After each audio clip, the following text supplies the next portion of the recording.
Good evening, everyone, and welcome to the April 20 meeting of the Ann Arbor City Council. If you're able, please rise and join us for a moment of silence, followed by the Pledge of Allegiance.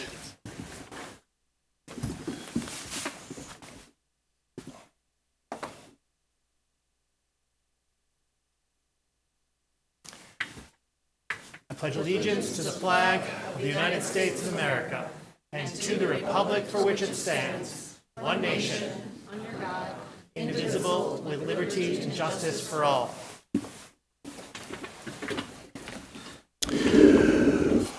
Would our clerk please call the roll of council? Councilmember Dish? Here. Councilmember Harrison? Here. Councilmember Watson? Here. Councilmember Malik? Here. Councilmember Medina? Here. Councilmember Ghazi Edwin?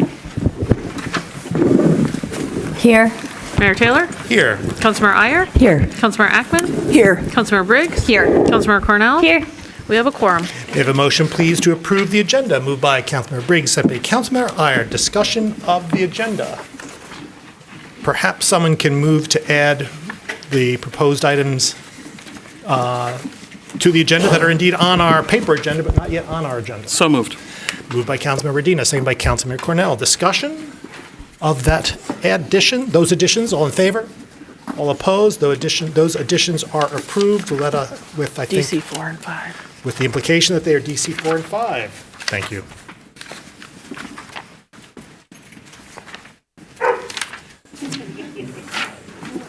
This is getting better and better.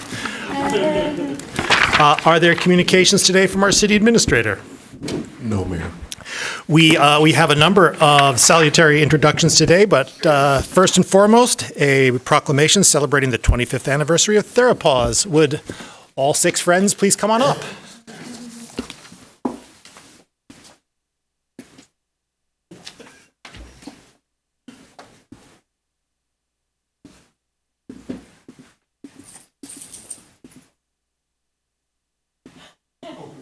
Make your way over this way.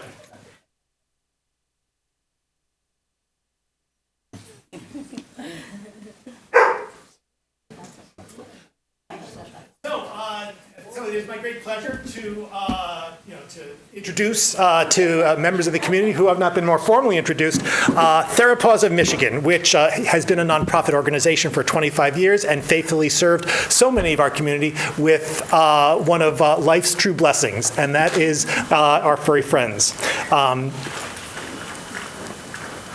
So many people in need, require a little comfort, and they're in places where they're dislocated, they're perhaps in pain, perhaps in fear, and nothing's better than a cuddle from a dog. And so, I just want to express so much gratitude for, for my 3 pals here, but also crucially for the 3 of you and for what you represent, which is an organization dedicated to helping some of the helping folks in need with some of the best things that we have to offer. And so now, therefore, I, Christopher Taylor, Mayor of Ann Arbor, Michigan, do hereby proclaim April 20, 2026 as Therapaws of Michigan Day in the city of Ann Arbor. So thank you so much. And if whoever would wish to speak a little bit about the organization and tell us how we can all get involved, come on up. Yes, Jared. All right, it's all you. Well, thank you, Mayor and City Council members. This is like a really great day for us. The Therapaws of Michigan organization has been operating for a little over 40 years, but we became incorporated 25 years ago, starting at Mott Children's Hospital. So today we visit so many different places throughout the community, Ann Arbor and Washtenaw County. We have more than 130 members, and they visit a variety of places: hospitals, schools, nursing homes, rehab centers, just a lot of opportunities where people can get involved to do visits with their dogs. And so all of us have certified dogs here. That means they've been tested, they've been trained to do the work to interact with people. So it's just a great opportunity for people to get involved. And that involvement means taking your dog to places. It doesn't require a lot of time, but it does require a commitment to try to give back to the community. I visit, for example, a library where I have kids, first, second, and third graders read to the dog. We visit the hospital where a lot of people are obviously ill, they're struggling, and just a couple minutes with the dog just really lifts them up. And so I definitely encourage a lot of people, particularly in the community, if you have a well-behaved dog, to consider this line of work. But if you don't have a well-behaved dog, you can always get in contact with any of us to help you on that journey. It doesn't take a lot of time, it just takes a commitment. Maybe an hour walk, or helping them with basic commands. You'd be surprised just the difference having the dog share with their time and effort with the community. And so we definitely encourage more teams to consider joining our group. We'll have information on Therapaws of Michigan, or if you can just reach out to us, or maybe through the mayor's office. If you need additional information, they can get in contact with us. But again, we thank you for allowing us to come here and just share our dogs, because man, they're great. Just great to their presence and stuff, to create the impact. And so, look at it. Is he smiling a little bit more than he usually does this here? Exactly. So, again, we thank you for allowing us to come here. All right, it's a pleasure. We've got two at home, and so maybe someday. Someday, you never know. All right, excellent. Thank you. Thank you so much. There you go. Thank you. Thank you again. Thank you again.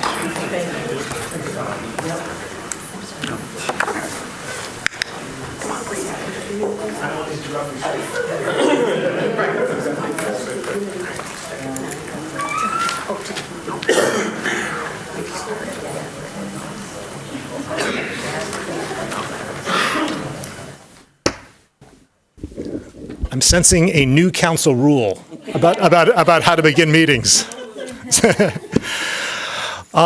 We now have an introduction from the Ann Arbor Transportation Authority. Mr. Carpenter, you have the con. Beat that.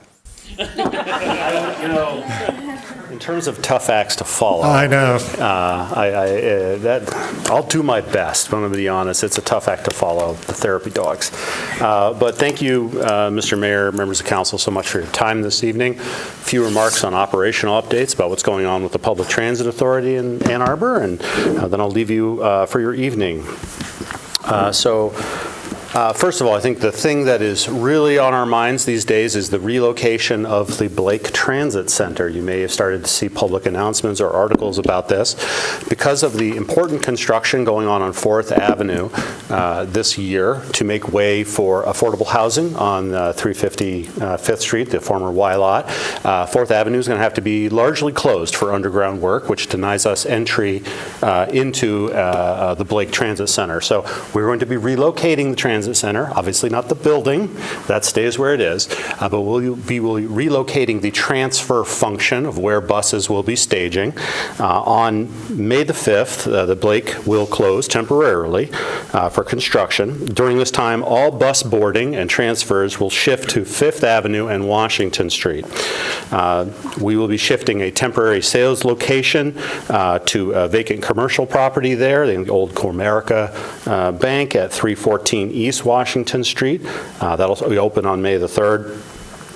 And fare sales will cease at the Blake on the 25th, so we can move the equipment from one spot to the other. Riders will continue to have all the amenities that they've come to expect at the new station, although we have not yet secured a restroom space in that area, but we will continue to work with local building owners to see if we can do so. We want to thank the DDA and the city for their assistance as we make this transition. We're telling everyone it's short-term pain for long-term gain. We know it will be disruptive.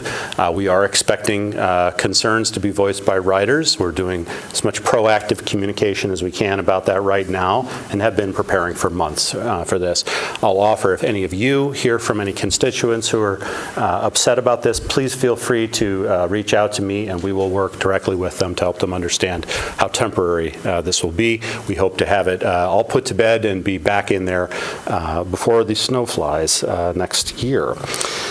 So moving on, I've been asked to provide a couple of comments about two things: immigration enforcement in the Transit Authority and ridership.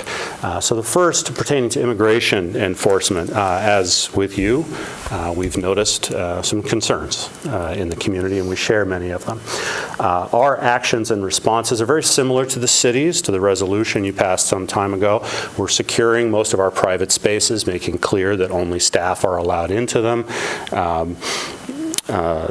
Training additional staff training in that respect.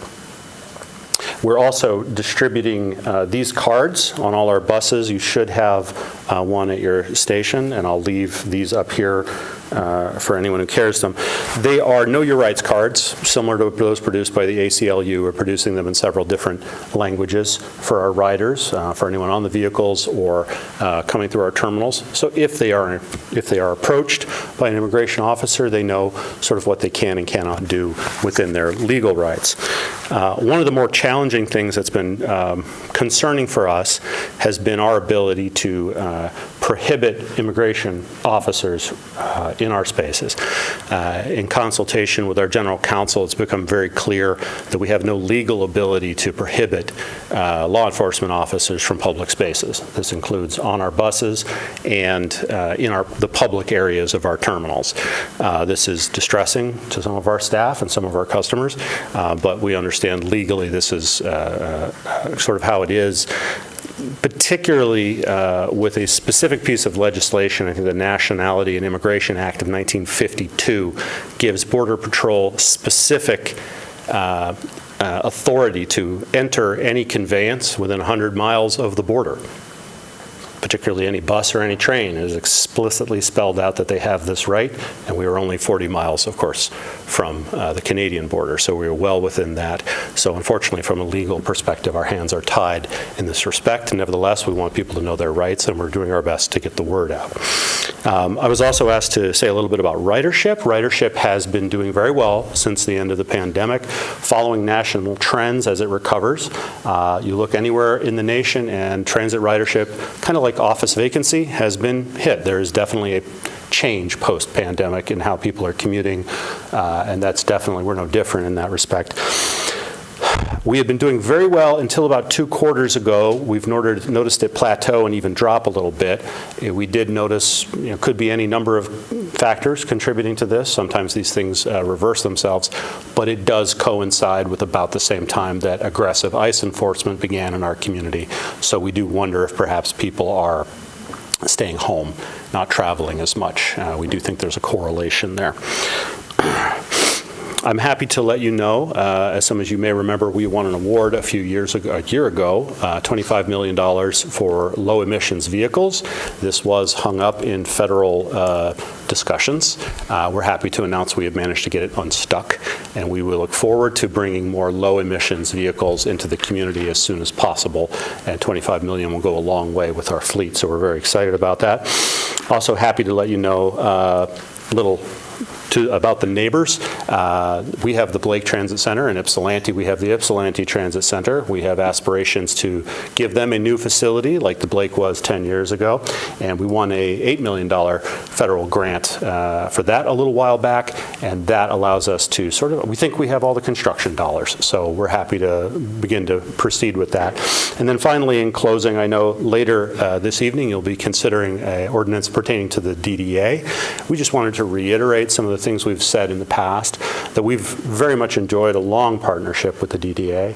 It's been very helpful for public transit, and public transit passengers, we believe, have benefited directly from the DDA's investments. So we hope you'll consider that as you consider your options there. With that, Mr. Mayor, thank you very much, and have a good evening. Thank you so much. We now have the City Administrator's presentation of the proposed fiscal year 27 budget.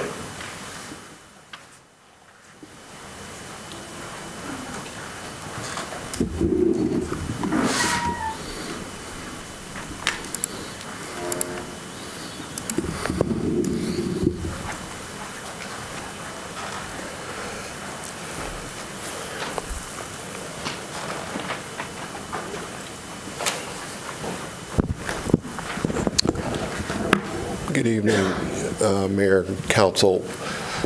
On behalf of the administration, it's my privilege and also my responsibility to present to you the annual city administrator's proposed budget.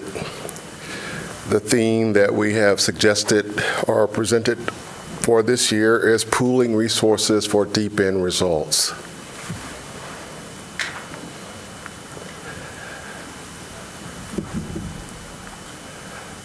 Okay.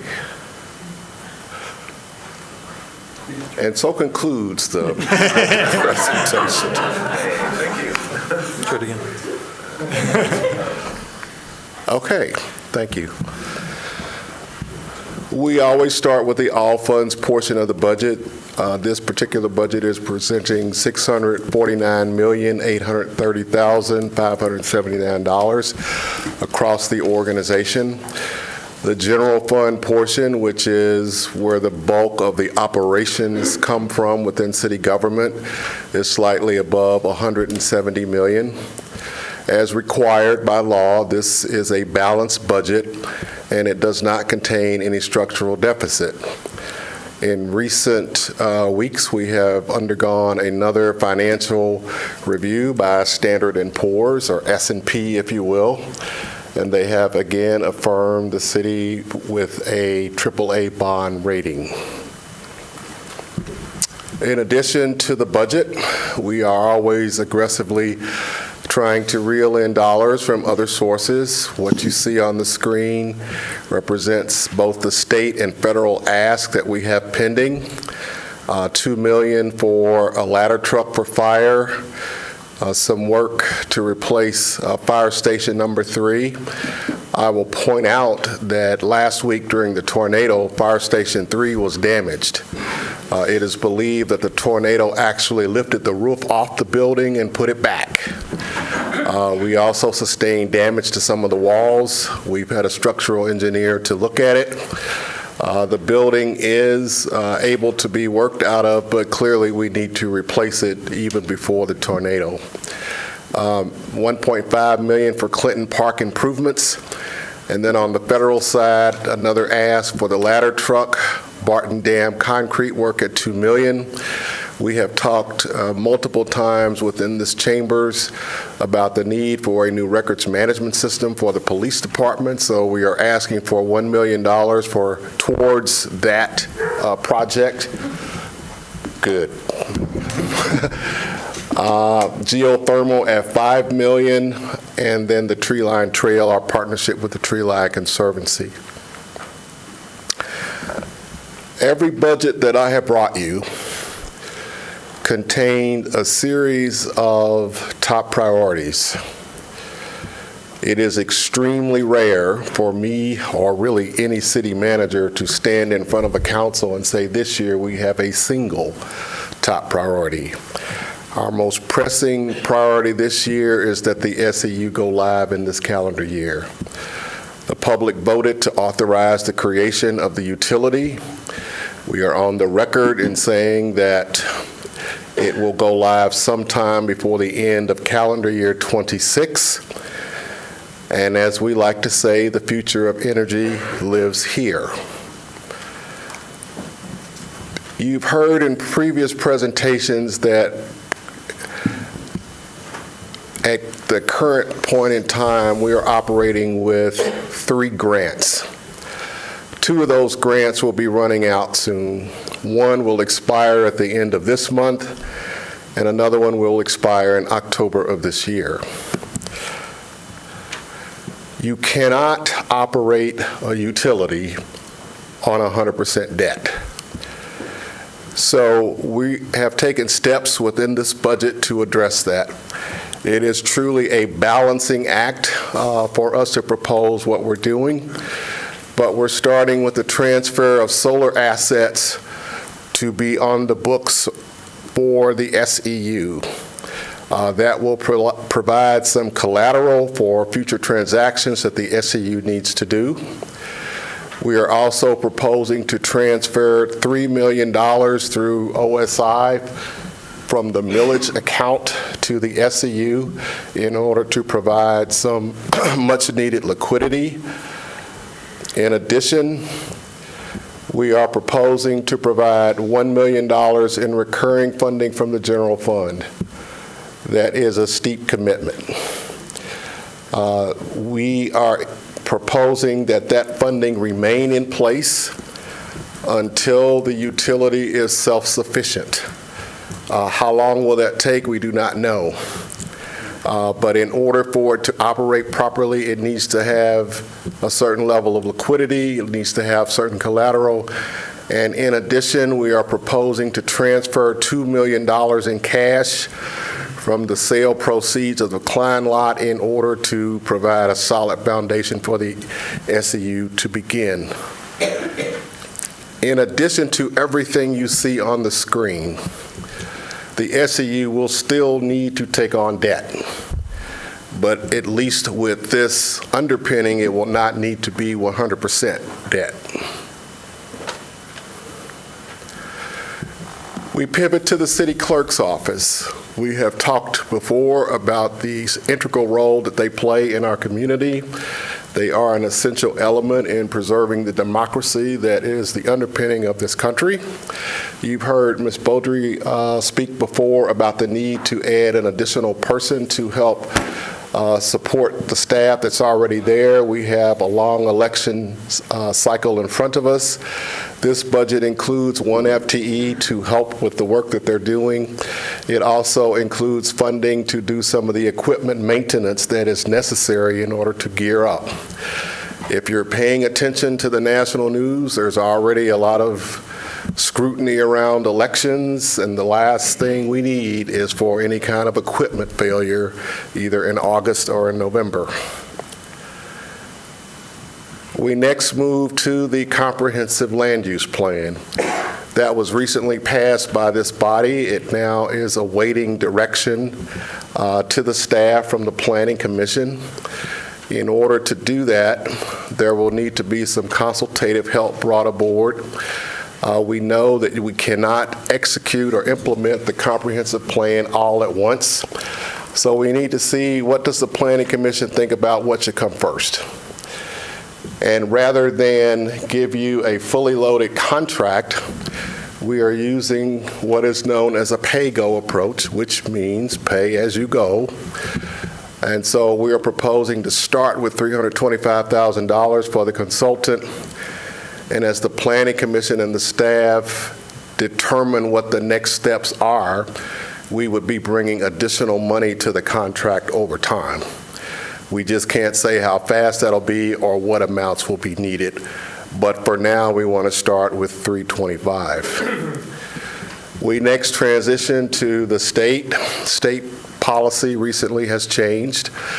There were some steps taken in order to provide additional road funding, which will be impacted by, I'll mention that a little further in the presentation. We have been told that we're going to receive $4.5 million. We do not have it yet, but since we've been told in writing, we feel pretty good about going ahead and budget for it.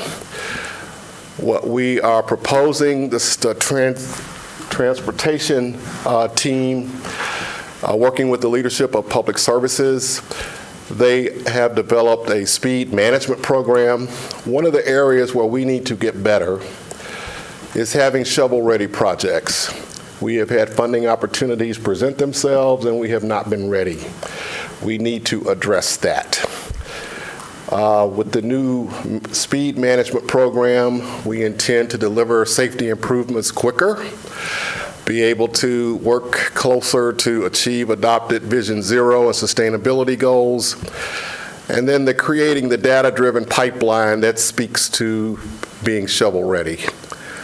So that we can be opportunistic if resources present themselves.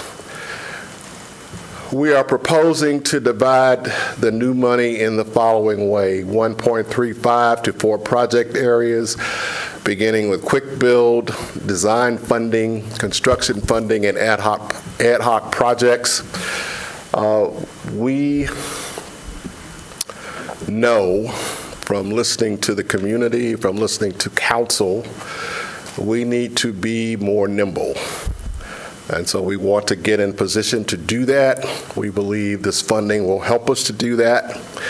Additionally, the remaining money out of the 4.5 would go to additional capital maintenance and resurfacing, such as what you see in the pictures, more work on bike lanes, roundabouts, and streets. This will allow us to build on additional funding that's already in the budget in order to leverage a deeper impact across the community. This is probably one of the most unexciting areas of our operation, but it is very significant. Fleet and equipment. We, like other municipalities across the country, are being impacted by certain market factors. You see them on the screen: inflation, tariffs, lag time. You heard Chief Kennedy say multiple times, if we order a fire truck today, we might get it in 2030. And that's just the reality of what we're dealing with. This budget is proposing to invest slightly under $6 million for fleet and a little bit north of $2 million for equipment. The equipment and fleet that we use are expensive, they're hard to maintain, but it's critical. If you think about the winter we are slowly coming out of, and the week we just finished from last week, and the continuing work to resolve response to the tornado.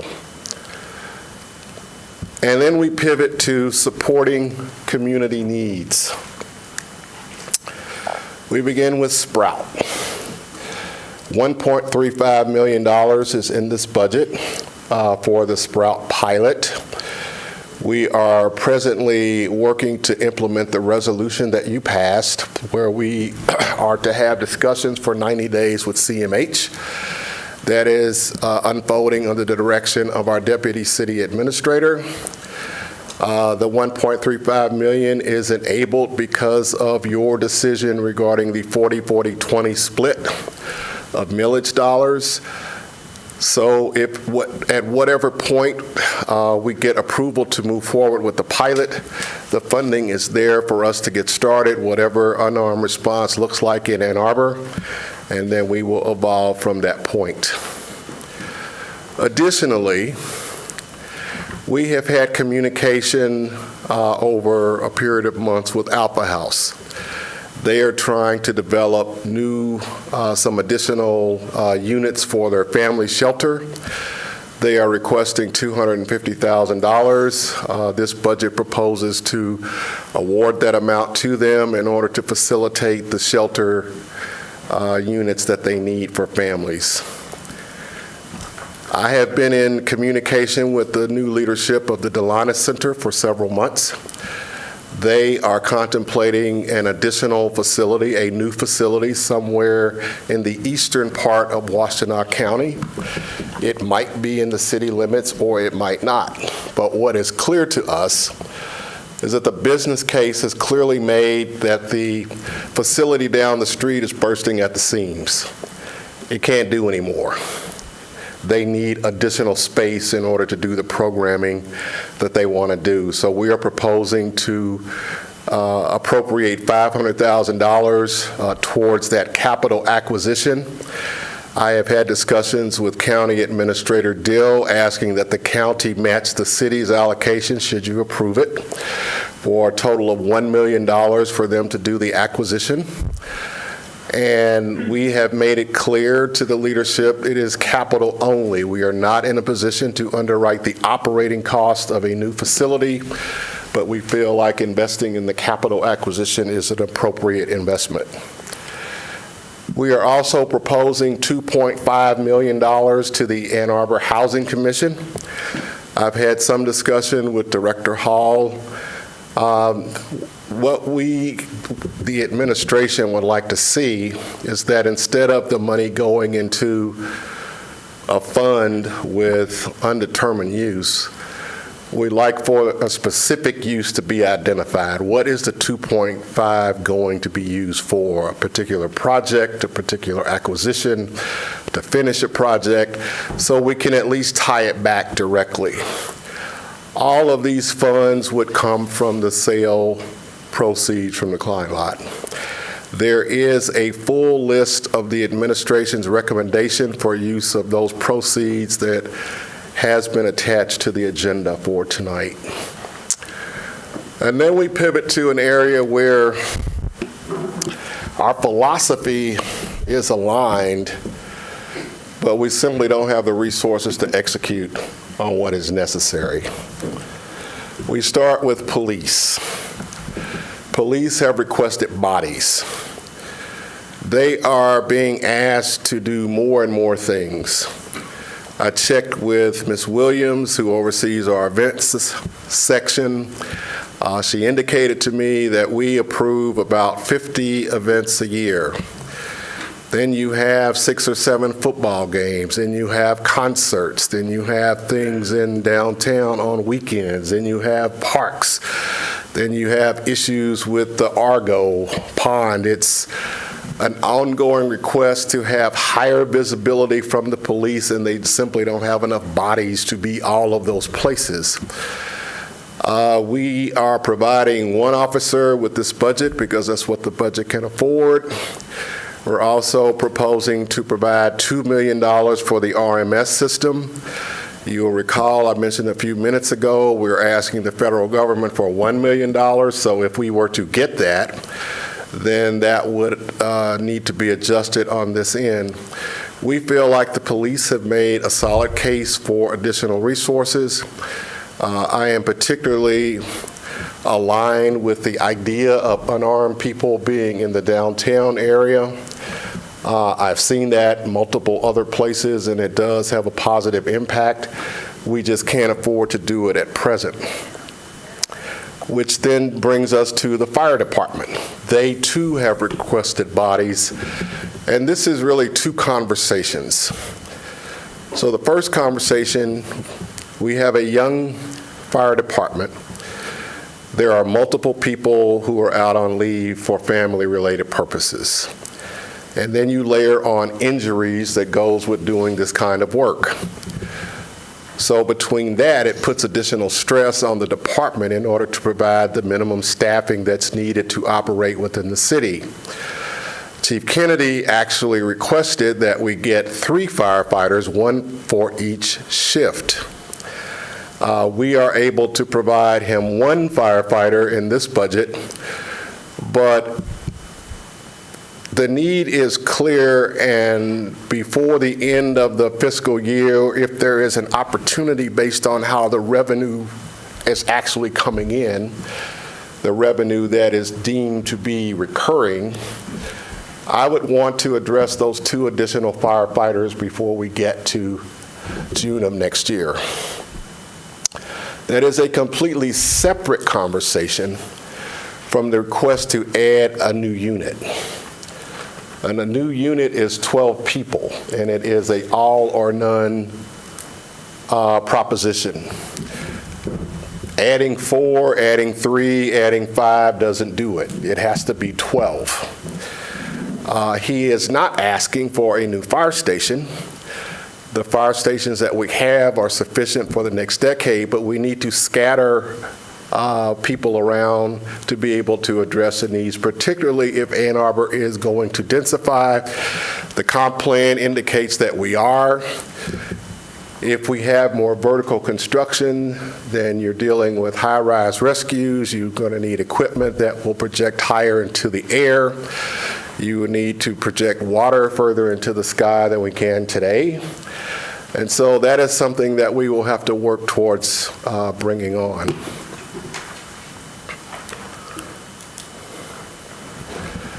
We then pivot to supporting economic development. This body passed a series of resolutions just a year or so ago to recreate the infrastructure for economic development that had been depleted from the city operations several years ago. The focus under Director Giant is to do these 5 things, which were taken from the resolution: housing development, expanding the tax base, placemaking, facilitating development review, and business attraction.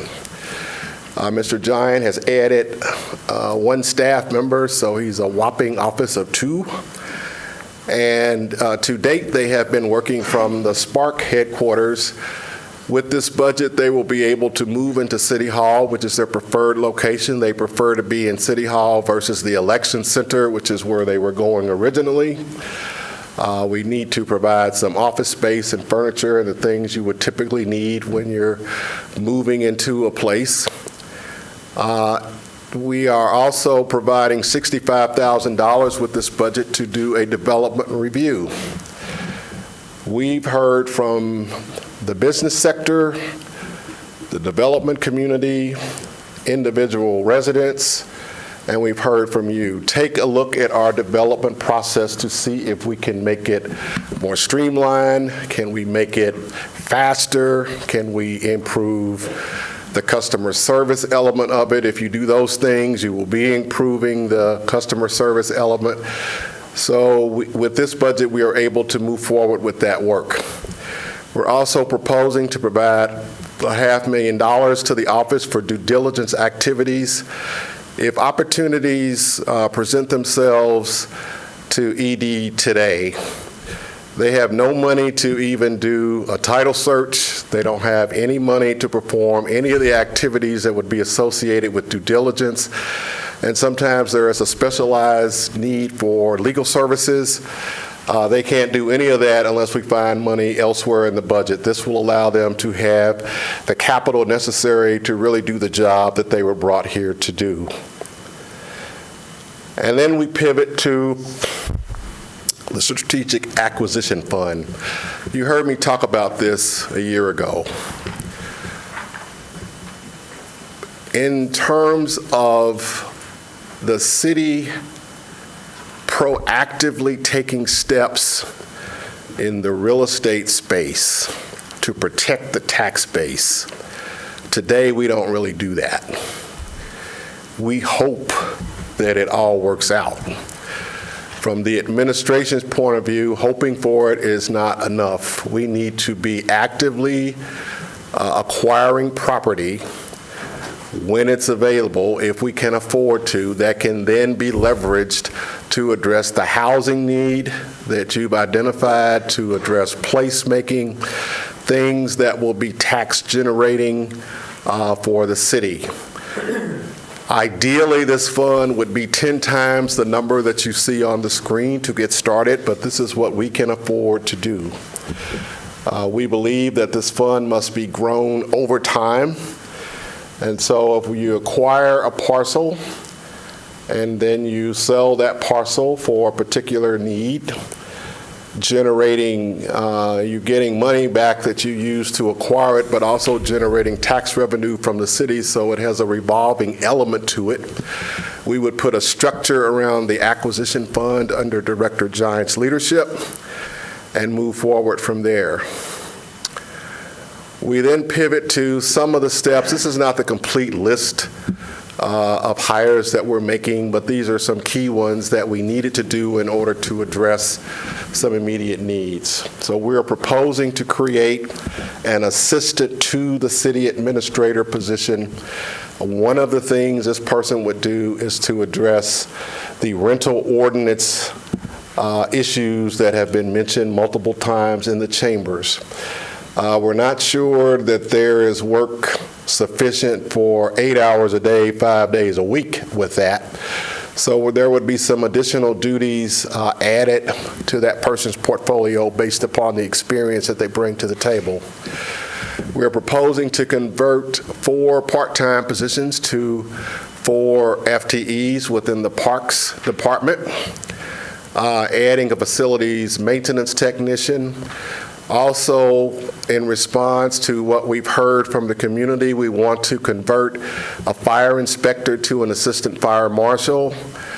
Some believe that the fire marshal approval is one of our bottleneck or pain points. So having an additional person there, excuse me, my voice is deciding to leave me. Having an additional person there that can help with those approvals to move things along is prudent. And then a series of folks for the engineering area, 2 for the private development area, 1 for capital projects, and an engineering specialist for private development. Those last four are not part of the general fund, but they are needed. And then we come to marijuana excise. We love to talk about this every year. We always put it towards the end. I got here in October of 21. And the thinking at that point is that the marijuana excise or marijuana industry would be akin to an upward escalator. That has proven to not be true. It is not a straight line up. In fact, sales are softening even before the new state policy kicks in. In our view, once that policy kicks in, the market will soften even further. So we will be getting less money. We got less money this year with no state policy. We expect to get less money next year. So we believe the industry has an uncertain future. So it's sort of a leveraging thing. The tax attached to this industry helped free up money for roads, which was a plus earlier in the presentation, but the impact is felt here. These are the projects that we currently fund with the marijuana excise tax. Each of those areas, or several of those areas, continue to get a little more expensive with each passing year. However, there is a one-time $300,000 availability of resources that we're leaving for your discretion. Additionally is the area of opioid settlements. There's a lot of activity taking place across the country with regards to opioids. And each piece of litigation, if you will, is different. Pharmacy X settles for this amount. Pharmacy Y settles for that amount. No city gets paid in a lump sum. You get paid out over several years. There are additional settlement opportunities that are yet to come. So we do think the opioid settlement area will see some growth. How much we don't know, and when we do not know. However, there's $400,000 available in the opioid area. There are strict rules about what that money can be used for. At present, it is unprogrammed and it is awaiting council discretion. So as you can see, we are pulling money from various areas in order to make things happen. It's the way that we had to do it this year. We have a positive feeling about things that we can accomplish with your support. I want to thank Ms. Prashant, Ms. Busselmeyer, Ms. Higgins, the executive team, and the Ann Arbor staff for their cooperation in development of this budget. I will remind you that our regular budget question process will be in place starting tomorrow. So you submit your questions to all four of us. You will get a document each week with the answer, so everybody will see every question and everyone will see every answer. And with that, thank you.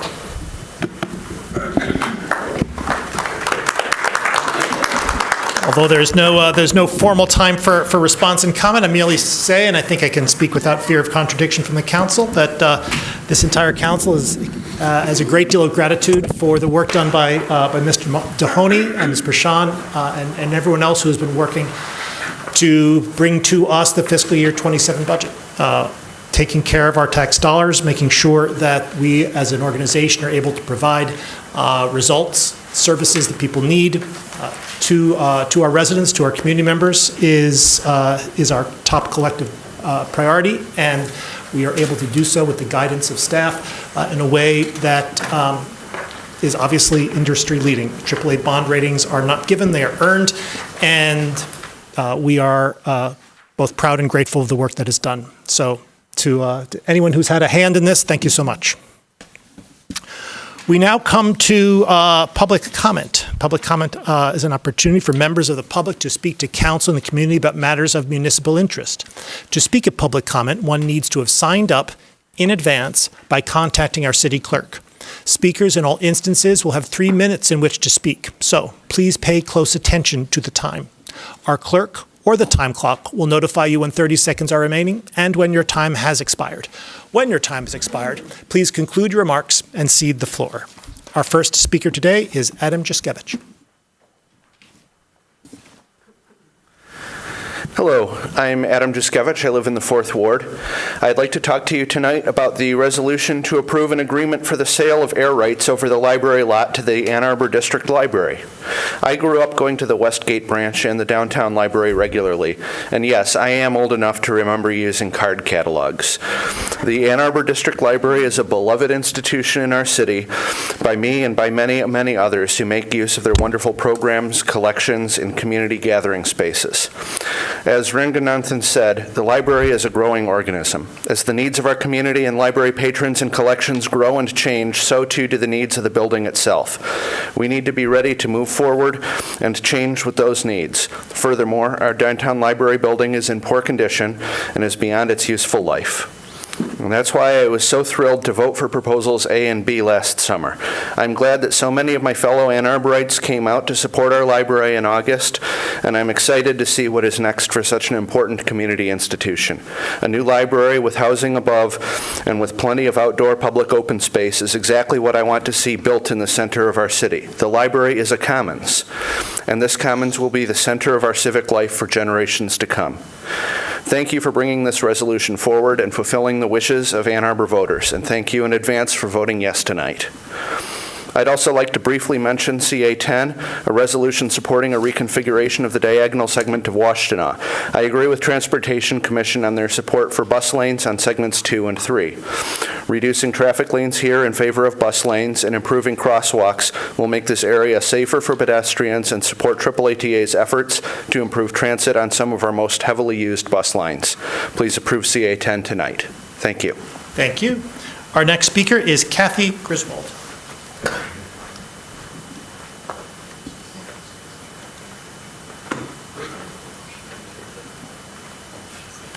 Kathy Griswold.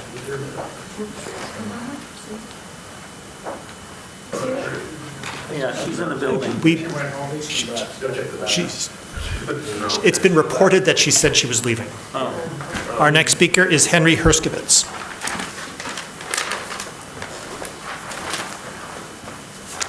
Good evening. I wanted to respond to Councilmember Briggs' comments from last meeting. She observed some confusion in the audience here as to why she and other paid political servants turned their backs on me when I addressed council. I think she spoke for the majority of council, so there's no need to single Ms. Briggs out any further. Do council members, as U.S. citizens, have the right to express dissatisfaction with my testimony? Absolutely they do. But as paid members of a governmental body, I'm not sure. As Alan Haber writes, it is hard work to listen. It is hard work to pay attention. That's what you are paid to do. But to the point, council members turn their backs because they label me a Holocaust denier. But the words are not explained. What does Holocaust denier mean? I think it incumbent on council to provide a definition to, as Tucker Carlson says, unpack the accusation. The devil is indeed in the details. If by the term Holocaust council means a part of a World War II history where Jews were stripped of their citizenship, denied holding political office and the ability to vote, then rounded up, sent to work camps, made to work under difficult circumstances, even tattooed, I would accept that. But if council adopts the definition of Holocaust as the planned extermination of European Jews by Germany's National Socialist government using hydrogen cyanide homicidal gas chambers in which 6 million Jews died, then I would point out that these allegations lack sufficient evidence to support them. I would reject that definition because it doesn't hold water. Does that make me a Holocaust rejecter, Holocaust denier, Holocaust truther? Names abound, but name-calling isn't going to rule the day. Facts do. The International Holocaust Remembrance Alliance says on their website, Holocaust denial and distortion have to be challenged. And we revisionists agree. Challenged in the court of public opinion. We are prepared for the debate. Let our high school students observe and participate in these discussions. The turning of backs mocks free speech, mocks the very Constitution Council pledged to support. Turn backs do not help our students learn what really happened. Thank you. Our next speaker is Susan Lutz.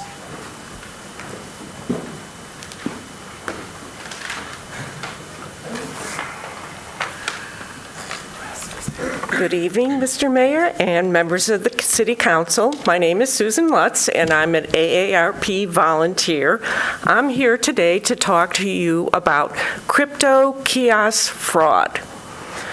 If you're wondering, like I do, why would older people and crypto be a problem? Doesn't make sense. But unfortunately it is. If you know anything about fraud and scammers, you know that scammers reach out, phone, email, or text to tell unsuspecting people that there's a major problem, someone's in the hospital, someone's in jail, there's porn on your computer, and their weapon of choice used to be gift cards. But with education by the retail community and public awareness, gift cards aren't working so well for them. So guess what? Crypto kiosks work beautifully, even better than gift cards. There's no sales clerk to watch over. There's really no way to trace it. So this has become the financial way for scammers to get money from unsuspecting consumers. And yes, older people are targeted more. So last year, about over $200 million were fraudulently taken from Michiganders. You say, well, I just listened to that budget, $200 million, that's a drop in the bucket. But then you have to know that only a fraction of fraud is reported. And this is doubled from last year. So you're thinking, well, what can we do? Oh, there is a lot we can do. So the first thing is stronger consumer protections. You could start with signs on the kiosk. I don't know how well that will work, depends on what they say. You could put limits on withdrawals. Well, that's a little better. You know, weekly, daily. You can have printed receipts as a way to maybe trace the transactions, but right now I'm not sure it's going to help consumers actually get their money back. So what do our neighbors to the south do? The state of Indiana just passed last month a ban on crypto kiosks statewide. AARP has not taken a position on which consumer protection is the best way to go. But if you're like me, you know that solutions bubble up from the local level. So I encourage you, if you want to know more, talk to us about it, think about it. I really think at the local level, you could really have an impact and send the state in the right direction. Thank you very much. Thank you. Our next speaker is Ramon Harris.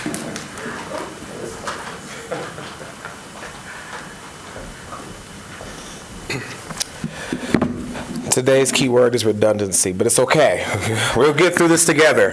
All right, so good evening, Mayor Taylor and esteemed City Council members. My name is Ramon Harris. I am the Associate State Director of Community Outreach and Engagement for AARP. I've met most of you. I've emailed all of you. Sorry about all the emails. But before I begin, I want to thank you all for your time in the service in this community. And I'd also like to offer a special thank you to Councilmember John Malik because you responded to my email. Thank you for for responding and being curious. I appreciate that. So I'm here tonight, as Susan was, to raise awareness about rapidly growing issue that is impacting communities across Michigan and the cryptocurrency kiosk fraud. That's huge. So across the county, across the country, there are now more than 30,000 cryptocurrency kiosks, often placed in gas stations, grocery stores, and convenience stores. And while cryptocurrency itself is digital, these kiosks serve as a on-ramp, and they allow someone to take physical cash and convert it into cryptocurrency in just a few minutes. And that's exactly where the risk comes in. In 2024 alone, Michiganders lost about $125 million to cryptocurrency-related fraud, and 85% of those losses impacted adults age 60 or older. What makes this especially dangerous is how simple and fast the scam is. A scammer creates urgency, posing as law enforcement, a utility company, or even a financial institution, and the individual is told that they must act immediately, creating that sense of urgency. They're instructed to withdraw cash and go directly to a crypto kiosk. Once they deposit that money, it's converted into cryptocurrency, and they're often asked to share a transaction code. The moment the code is shared, the money is gone, often within seconds, and in most cases, it cannot be recovered. This is not just an individual issue, it is a community issue. It wipes out a retirement savings, it increases reliance on community resources, and it pulls money out of the local economy, money that would otherwise circulate right here in Ann Arbor. To be clear, AARP is not here to regulate cryptocurrency, but we are here to talk about consumer protection, specifically preventing criminals from using these kiosks as tools to exploit residents, especially older residents. The good news is that there are practical common sense steps local governments can take, maybe require clear, visible fraud warnings on kiosks, establish reasonable transaction limits, mandate printed receipts with full transaction details, etc. I also have, and I will certainly email to you again, I have a city ordinance representative sample that I could send you. And that makes the job easier for all of you. I will send that to you, and if you want to talk more about this, please reach out. All of you have my contact because I've emailed everybody, and I'll continue to do so. Thank you so much for your time. You all are doing great work here in Ann Arbor. Thank you. Our next speaker, Anthony Winters. Yeah, just consider this as the icing on the chocolate cake. Okay, good evening, Mayor and council members. This is my first time talking, so if I get a little nervous, please forgive me. My name is AJ, and I'm with AARP. I'm a volunteer, and I want to speak to you about cryptocurrency kiosks, also known as ATMs, and and the impact that it has on seniors like me. It doesn't start off with a person going to a crypto machine. What it does is you get a call, or you get a text, or you get a message, and it seems like it's coming from a legitimate source like police, government agencies, or a tech company. But the scammer uses a sense of urgency to get you to respond really quick, so that they'll have you go to your bank or to your ATM machine, get out cash, and put them into the crypto machines. And that has really been hurting a lot of seniors. AARP said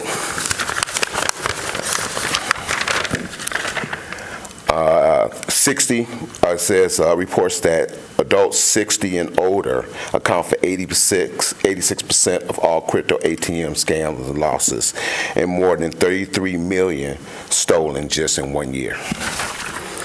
What we ask is that we take that Ann Arbor City Council takes a look at this, these ATM machines is going to be coming in, and look at it from a customer protective view. And some places have already put safeguards in to put a little traction into a person being able to put stuff into the ATM machine, like they have signage, or some places have just said, no, we're not going to put them in. So in the end, what I would like for the city council to take a look at is look at it through a protective lens, decide if there's something that we actually need in the county, or if there's something that we can do to put signage on there, or to either signage or something to be able to slow down the people from being able to take the money from there.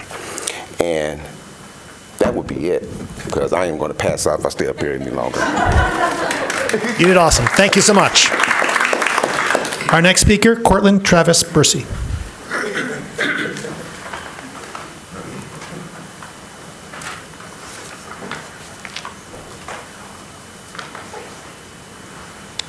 Cortland Travis Bursey.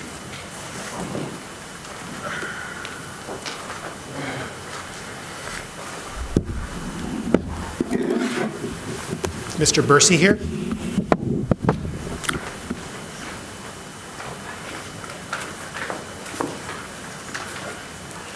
Our next speaker is Blaine Coleman.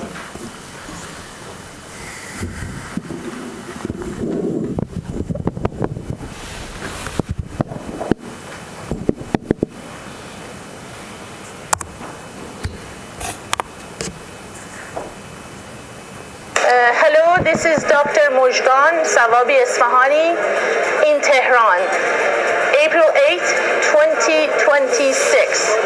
Yesterday, the criminal Israel bombed a synagogue in the heart of Tehran. What you see behind me is the remains of that synagogue, called Rafi Nia Synagogue, very close to Tehran University. The day before, Israel had bombed the MIT of Tehran, the MIT of Iran, which is called Sharif University of Technology. This criminal entity, which is Israel, has committed multiple crimes across the Middle East, across Western Asia. We ask people of conscience across the world to hold Israel and the United States accountable for these crimes and demand that their governments follow boycott, divestment, and sanction movement, which is installed in Europe and the United States, which basically says boycott Israel, put sanctions on Israel so that this despicable entity would fall. We know that this is effective because the apartheid South Africa fell by the pressure that these kinds of sanctions put on that racist government. We thank you and we hope that you will join us in boycotting Israel. That's my wife, Dr. Mojgan Sawabi Esfahani. I want you to remember what happened yesterday at the Michigan Democratic Convention. Every candidate who was publicly pro-Palestine, who was publicly against Israel and against genocide, was almost feverishly applauded and voted for and cheered. The candidates who were openly pro-Israel, which in my mind is pro-genocide, they were really enthusiastically booed and scorned and not voted for. Now, I hope you want to be voted for. I hope you want the progressive base of your party to vote for you. If you do, you can see which way the wind is blowing. You're going to have to get right on Palestinian human rights. Secondly, do you want your children to grow up thinking that it's okay to kill unlimited numbers of Palestinians, unlimited numbers of Lebanese people, unlimited numbers of Iranian people? I hope you don't want your kids to grow up thinking that's okay, because right now, that's what this city council is telling them. Thank you. Our next speaker is Eric Brown.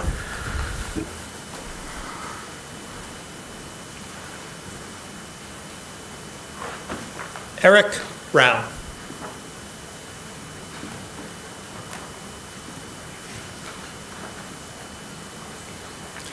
Our next speaker is Andre Watson.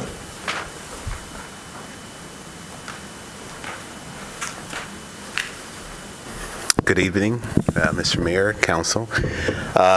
Tonight I just wanted to introduce or bring you all up to date. Our Juneteenth affair is occurring June 13th, starting at 9 a.m., and hopefully you all can attend. I'm sure you all are aware, this is an interesting meeting tonight. I'm not normally here, but it's very interesting.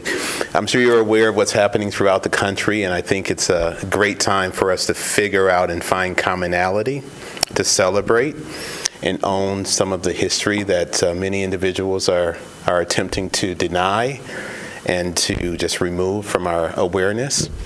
So June 13th, 9 a.m., we hope to see you all out at Wheeler Park, and please encourage individuals to come and celebrate with us. And I just want to make sure you are aware. Thank you. Thank you. Our next speaker is Lynn Landy.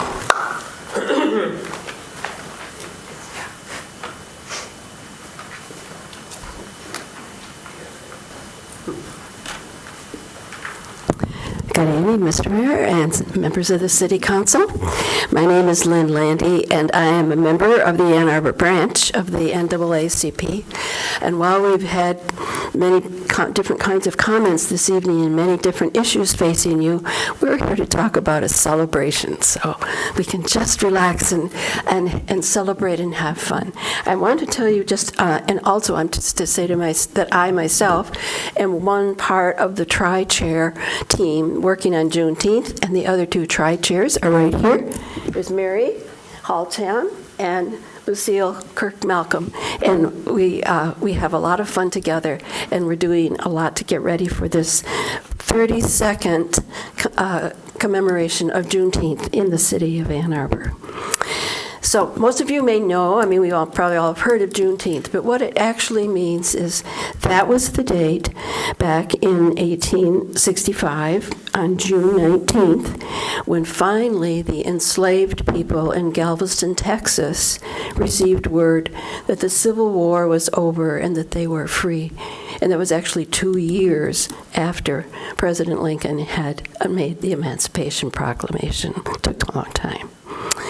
One of the things that we celebrate here, though, is that the city of Ann Arbor unanimously, the city council unanimously approved back in May 17th of 2021 that Juneteenth would be a city holiday, and we think that's a wonderful thing. And then later in 2020, later and on, President Biden declared Juneteenth a federal holiday, and that is the way it is now. So as I said a moment ago, this is the 32nd consecutive year that we have celebrated Juneteenth. We'll be down at Wheeler Park. This is a community-wide celebration of freedom and a call to continue to work for social justice. What I'm so pleased about, and what we are also pleased about, is that we have been partnering with the city of Ann Arbor all this time, and you have provided both financial support and covered us in the umbrella of your liability insurance and offered free parking and lots of other things in collaboration with us. So we invite you all to come. There will be food and ice cream, music, entertainment, games for the children, a cakewalk. How many of you know what a cakewalk is? Remember an old-fashioned cakewalk. And also really inspiring reading of essays by scholarship winners. So they will be reading their award-winning essays that resulted in scholarships. It really is an old-fashioned community fair with some modern touches. So we invite you all to come down June 13th. And we would thank Mayor Taylor he's going to be part of the Unity Walk, and it's going to be a great day. Thank you. Thank you. Thank you. Are there communications today from council? Councilmember Briggs. I just wanted to state my profound gratitude for city staff and emergency personnel for all of the work that they've been putting in over this last week. As folks know, severe storm and tornado hit our entire community, and a tornado hit the 5th Ward. And so folks are certainly still recovering from that. But despite the fact that there was a crisis, I didn't hear one single complaint, only compliments on our quick response and the help and the gratitude for all that was done. So thank you to all who have been not sleeping as much as they would have hoped. Councilmember Adina. Thank you, Mayor. Very briefly, I just wanted to congratulate our county prosecutor, Ellie Savitt, for being endorsed to become the Democratic nominee for Attorney General.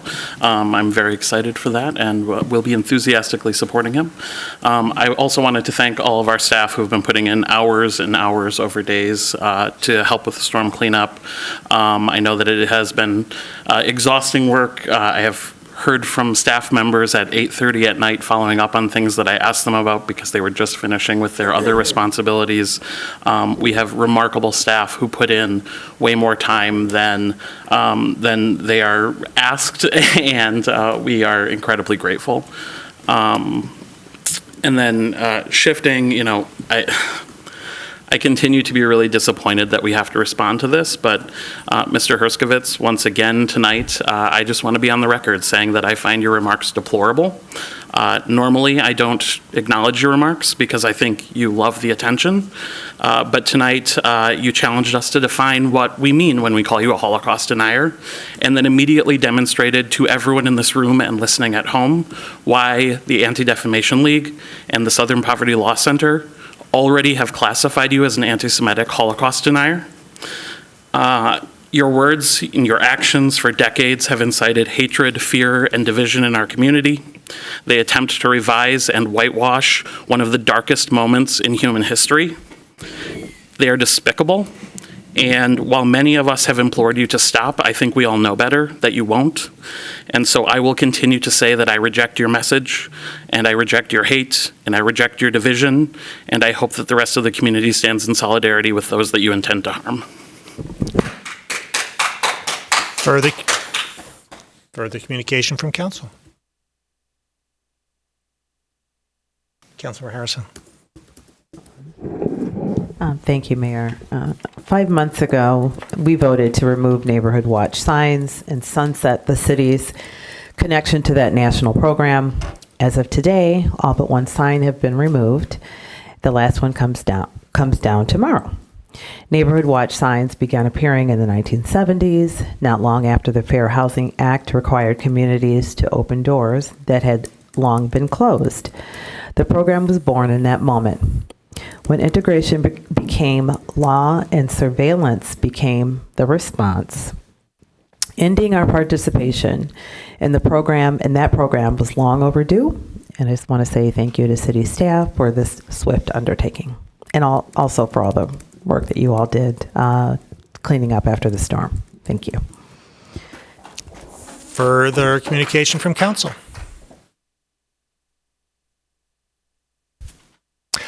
I'd like to request confirmation for the following appointments that were presented to City Council on April 6, 2026, to the City Planning Commission, Sarah Bassiuni, and to the Parks Advisory Commission, Josh Winslow. May I have a motion, please? Moved by Councilmember Dish, second by Councilmember Watson. Discussion.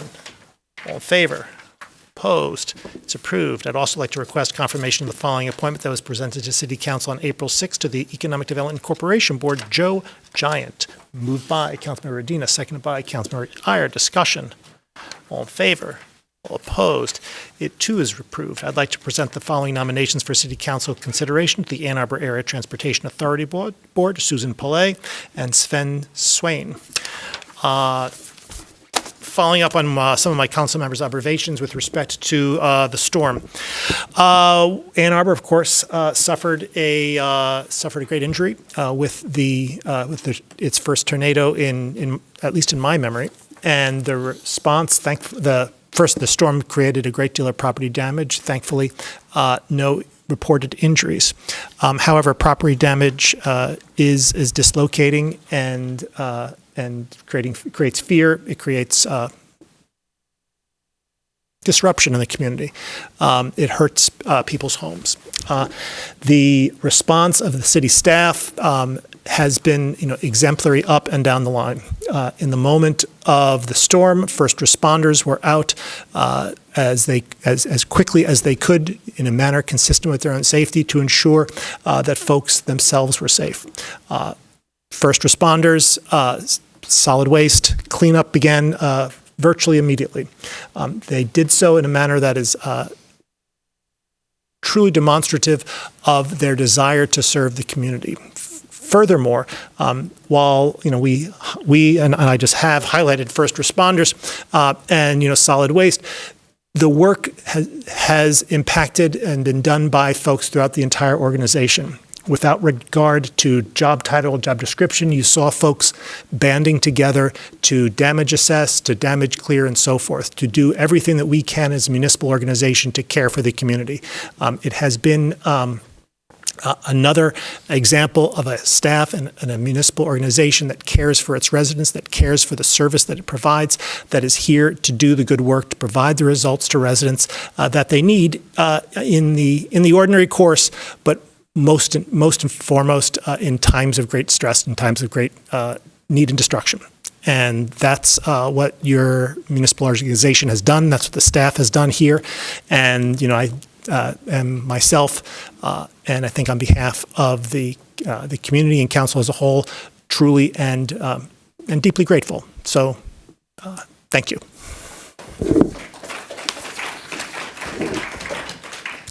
We now have before us the consent agenda. May I have a motion, please, to approve the consent agenda? Moved by Councilmember Iyer, second by Councilmember Ackman. Discussion of the consent agenda. All in favor?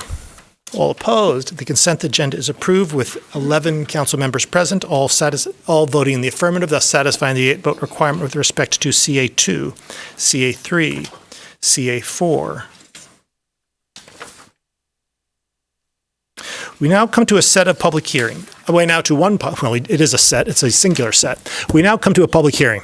Public hearings are opportunities for members of the public to speak to council and the community about the specific subject matter of a public hearing. To speak at a public hearing, one need not have signed up in advance, but your speech must relate to the specific subject matter of the public hearing. That is to say, the specific item on the agenda to which the public hearing relates. Speakers, in all instances, will have 3 minutes in which to speak, so please pay close attention to the time.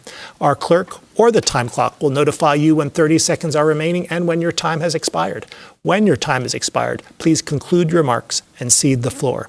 Public hearing number 1, an ordinance to amend sections 152, 154, 156, 158, 159, and 160 of Chapter 7, Downtown Development Authority of Title I of the Code of the City of Ann Arbor. Is there anyone in-house who would like to speak at this public hearing? Just mosey on up. Good evening. My name is Jeff Crockett. I live at 506 East Kingsley. I'm speaking on behalf of the Ann Arbor Preservation Alliance, now at 137 members. I'm speaking to alert you to concerns regarding the new DDA plan that you will consider this evening. Our first concern is that the final version of the plan was revised and published only 5 days ago with very little opportunity for public input on the finished plan. The public review period should be extended. Other concerns previously shared with DDA Director Maura Thompson include, number 1, no mention of historic districts within the DDA boundary, as there was in the 2003 plan. In that plan, 9 historic districts and 49 historic buildings are referenced. Given that the expanded DDA district includes numerous other historic sites, the plan's omission of historic districts and sites in the plan is unacceptable. The State TIF Act 57 of 2018 specifically mentions historic sites as a component of a TIF plan. The plan needs to be revised to include historic districts and other historic sites. Number 2, the DDA has had a Citizens Advisory Council, now called the Downtown Development Area Residents Consultancy Council, for over 20 years. However, this committee has not met since May of 2025. State law requires a Citizens Advisory Committee when a new DDA plan is considered. While the Planning Commission provides periodic project oversight and the council provides budget oversight, there is likely to be minimal community input on plan adjustments. Given the $986 million budget, a citizens committee clearly needs to be added to the plan for citizen oversight.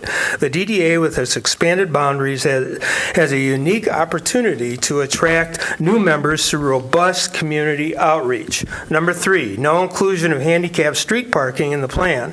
Handicap parking is noted on the DDA website, but the interactive map on the website is slow. It's hard to imagine a senior or person with disability or mobility issues trying to locate handicapped parking spots on a small cell phone. If the DDA is serious about equity, it should add handicap parking to the current plan, include a project to develop an app which is available to make handicap parking spots easier, and plan for the restoration of the 7 handicap spots that will likely be lost when the Klein's lot is developed. Otherwise, I foresee fewer mobility-challenged people coming downtown. The comprehensive land use plan was revised 4 times. We should be able to amend the DDA plan at least once or twice to improve it based on the above suggestions. The Ann Arbor Preservation Alliance stands ready to help in improving the plan's historic preservation language. Thank you very much. Thank you.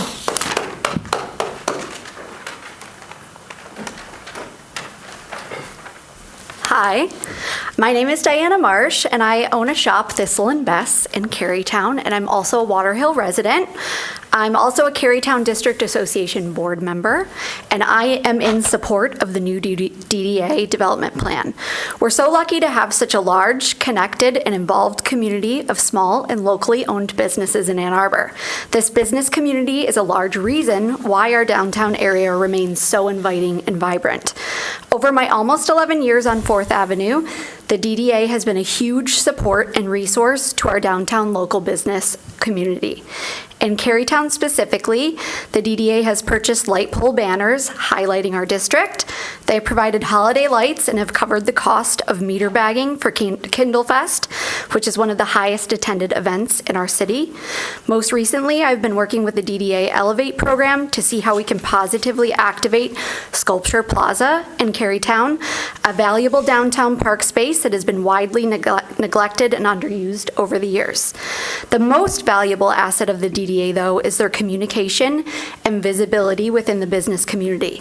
Having their offices in the downtown area, the DDA recognizes that many of the construction projects and development plans can create challenges for businesses. Instead of ignoring or running from those challenges, the DDA faces them head-on and works with the local business community to come up with solutions. The DDA listens to our concerns and does their best to work together so our downtown business community can continue to thrive. A few years back, there was a huge water main construction project outside of my shop. Maura Thompson was out there every single morning with her hard hat and vest on, getting updates from the construction team directly and relaying updates to all of the affected businesses every single day. It made a huge difference to have those lines of communication open. I really felt seen and valued as a business owner facing a challenging and frustrating situation. The DDA respects and supports local downtown business community and acknowledges how construction and development projects can directly impact us. By including business owners in the process and conversations, the DDA is an invaluable resource to the continued success of a vibrant downtown. Expanding their reach and funding is a benefit to our downtown business community. The Carytown District Association Board and myself personally fully support the new DDA development plan, and I hope that you all support it with your votes as well. Thank you.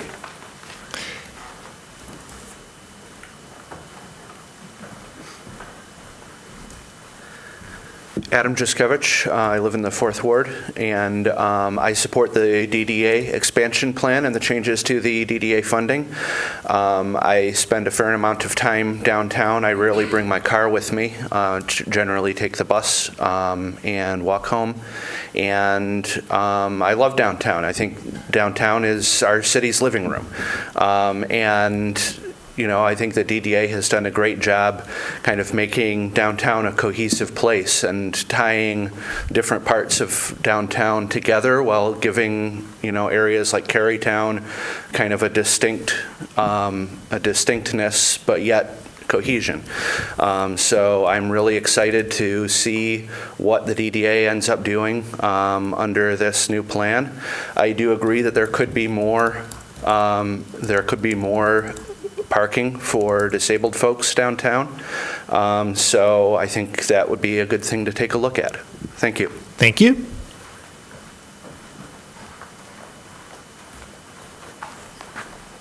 Hello, my name is Andrew O'Neill, and I am president and owner of Carytown Market and Shops.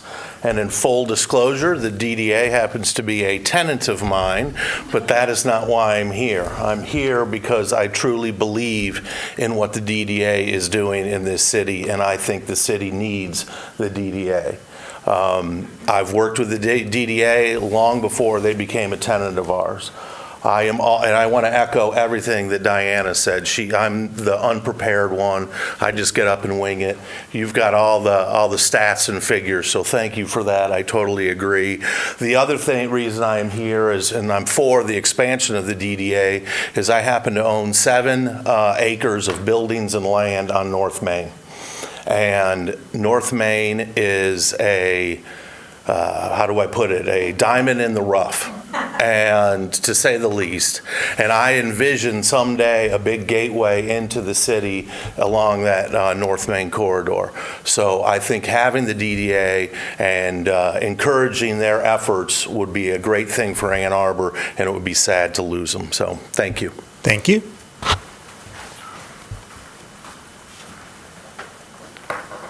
Hello, Council, Mayor.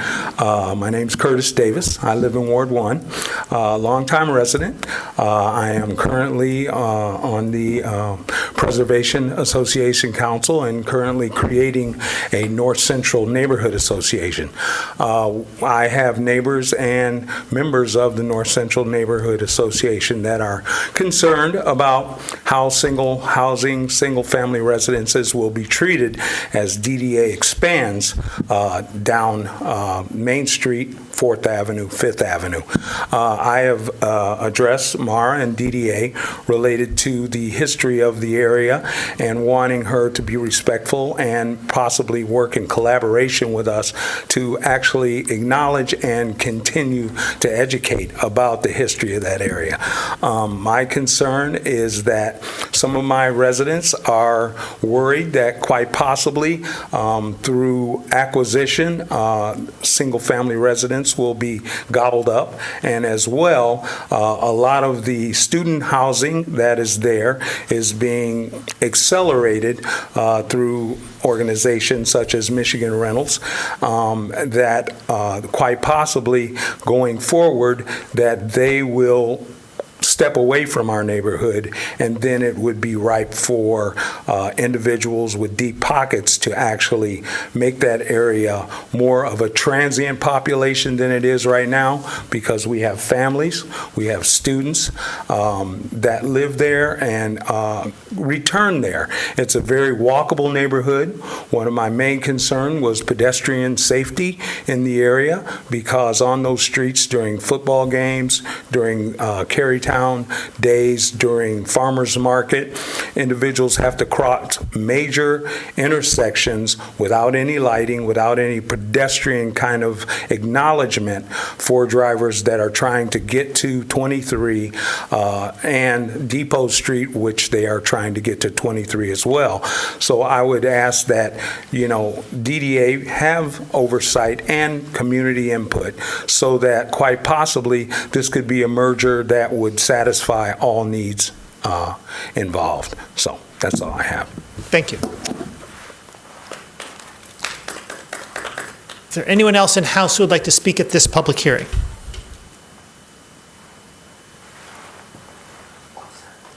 Yeah, I guess I'll say something. I wasn't going to, but I'd totally come unprepared. My name is Angela Davis.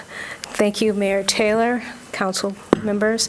My resident is 118 West Kingsley Street.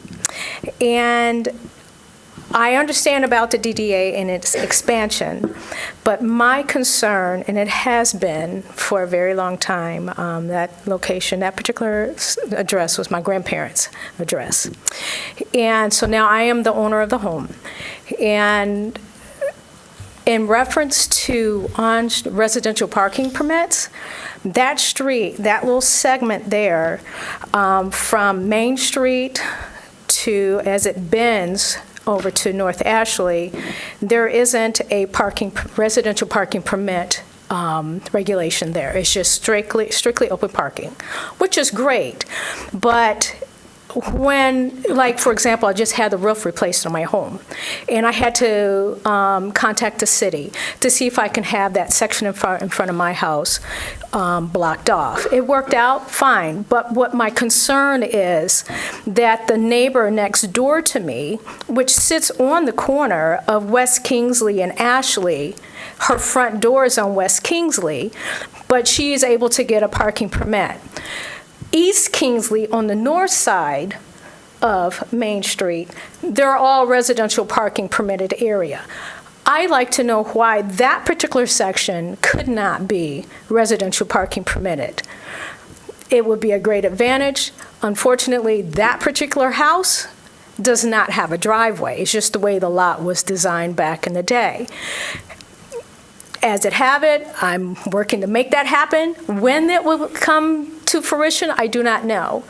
But we have issues with folks that will come in and park, and it's not just in front of my home, but it's just along that stretch. They'll park and they'll leave their vehicles unattended for a day or more. I've had instances where I've had to call for a tow truck to pick up a vehicle that had been there for like a week or more. Another resident and I have petitioned the residents on that street, and one of the members on that petition stated that he also had to call somebody to have their vehicle towed too. So with all of that said, if you could please re-examine the parking permit area for that particular location, not just West Kingsley, but other areas in that particular neighborhood, the Old West Side neighborhood, that could benefit from having the restrictions, readjusted. Thank you so much. Thank you.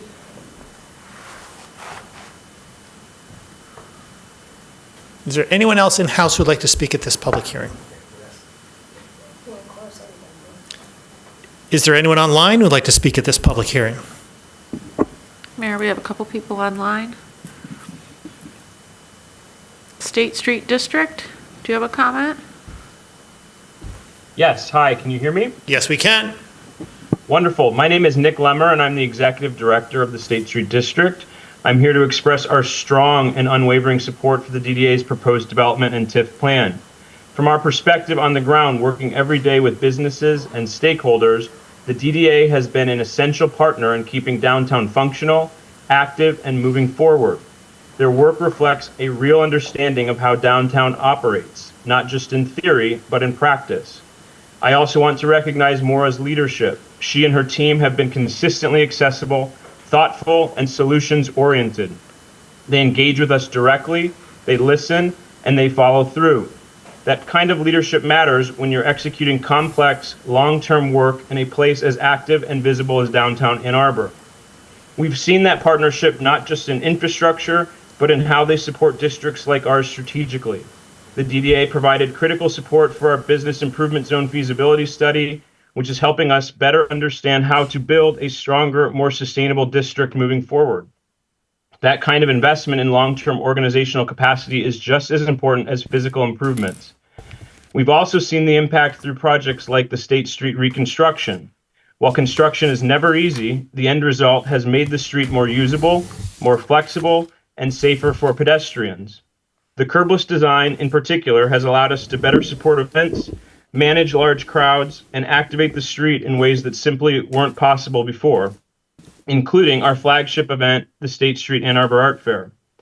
More broadly, this plan reflects a comprehensive and practical vision for downtown. It prioritizes the kind of infrastructure public space, and ongoing investment, the downtown needs to remain vibrant, accessible, and economically strong. Downtown does not take care of itself. It requires consistent, thoughtful investment and coordination, and the DDA under Moore's leadership has demonstrated that it can deliver on that responsibility. We strongly support this plan and encourage its approval. Thank you very much. Thank you.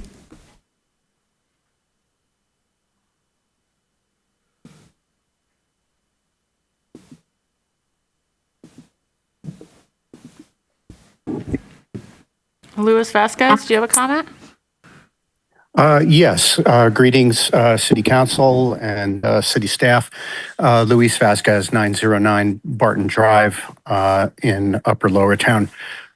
Just lending my voice in support of this ordinance and to allow the Downtown Development Authority, which has done a great job over the last few decades with improvements in downtown, so that they can continue to improve our downtown.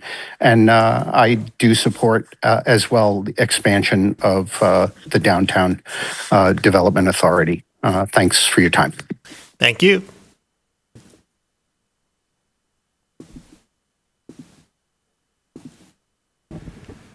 Karen Delhey, do you have a comment? Hi, I do. My name is Karen Delhay. I am the Executive Director of the Guild of Artists and Artisans. We're a nonprofit in town on North 4th Avenue. We're most commonly known for the Ann Arbor Summer Art Fair, as well as A2 Artoberfest and the Gutman Gallery. We do own the building at 118 North 4th Avenue if you need an address as well. I emailed council earlier today. I would just like to reiterate my support of the DDA development plan. I cannot speak highly enough of the DDA, Maura, and her team. The support they provide, I can speak to on different levels, both with the events that we do. The Ann Arbor Art Fair is a beast in and of itself, and we are only successful thanks to the partnerships that we have. The DDA is an extremely strong partner, and then I know we could not do that event without them, and I'm sure Nick from State Street could attest to that as well. We opened our gallery space in 2020, kind of a rough time to open a gallery. However, I will say that the DDA was instrumental in helping us achieve our vision for that space. They supported us with a small grant to do some improvements on our historic building. And they also encouraged the transformation on North 4th Avenue to support that alleyways between downtown and Carytown. They've just, the communication, the accessibility, I just agree. The DDA is just a wonderful asset to this community, and I wholeheartedly support their process. I think they've been very thoughtful in how they have put this plan together. Thank you. Thank you. Mayor, I don't have any other callers online with their hands up.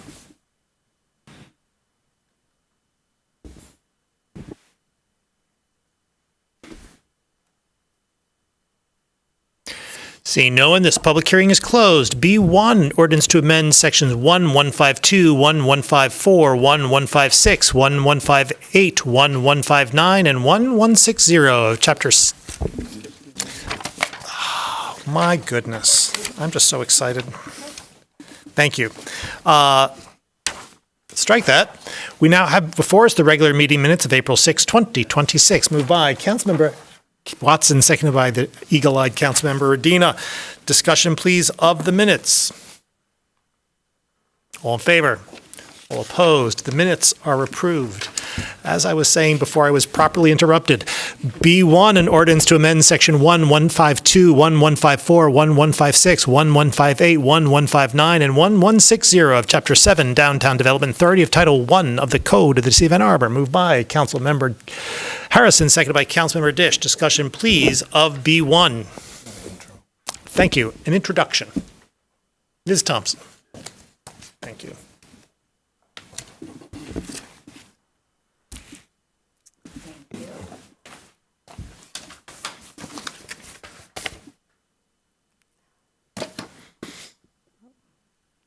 waiting for this to come up on the screen. Oh, there we go. Okay, perfect. Thank you. Thank you for your patience. Well, I'm very happy to be here tonight with all of you. This is the final step in a very long process to adopting, hopefully, a new development plan. Before you tonight, as the mayor has just read off, you are considering an ordinance or amendments to the ordinance in Chapter 7, Title 1, which is the DDA ordinance. Your approval of that ordinance would adopt the DDA's amended development and TIF plan. So your vote tonight is the culmination of over 2.5 years of work. We have been very thoughtful in drafting a plan that we believe reflects the values and goals of this community. And as we have said from the beginning of this process, the DDA is a tool to support citywide values, address complex problems, and support a thriving downtown. The plan before you tonight has 3 key changes: a boundary expansion, a shift in our finance plan, and 150 projects and programs that the DDA could accomplish over the 30-year period.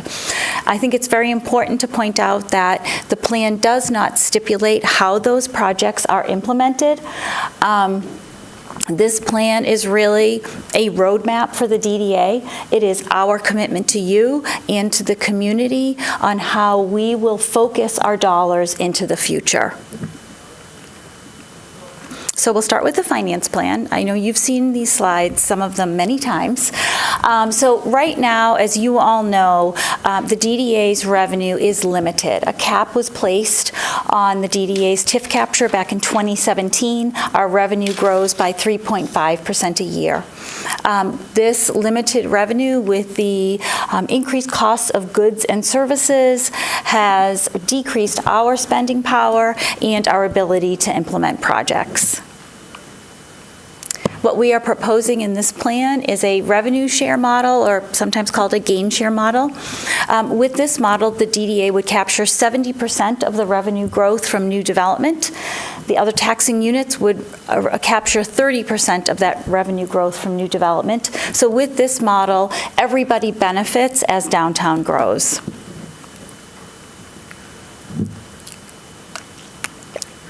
Switching gears to the boundary. This is a very familiar slide to all of you, I know. This is the current DDA boundary. It encompasses 67 blocks of our downtown. It has not changed since the DDA was established back in 1982. And most importantly, the DDA is only able to invest its dollars within that 67 block footprint. What we are recommending is an expansion 19 blocks north of our existing district. You may remember just about a year ago this time, last April, we were here with a draft of our development plan. In that draft, we had boundary recommendations. Those recommendations were both to the north and south of our existing district. Since that time, we have refined that recommendation, and we refined that recommendation based on identified need and with the hope of maximizing benefit. So in this expanded area, 38 of the 150 identified projects fall within those 19 blocks. Without expansion, the DDA would not be able to participate in those projects. Furthermore, some of the infrastructure in this area is some of the oldest in the city, with water mains on North Main Street dating back to the 1880s. So we believe that this expansion also unlocks the opportunity to connect our downtown to the river and to the north side of town by making some investments in key locations.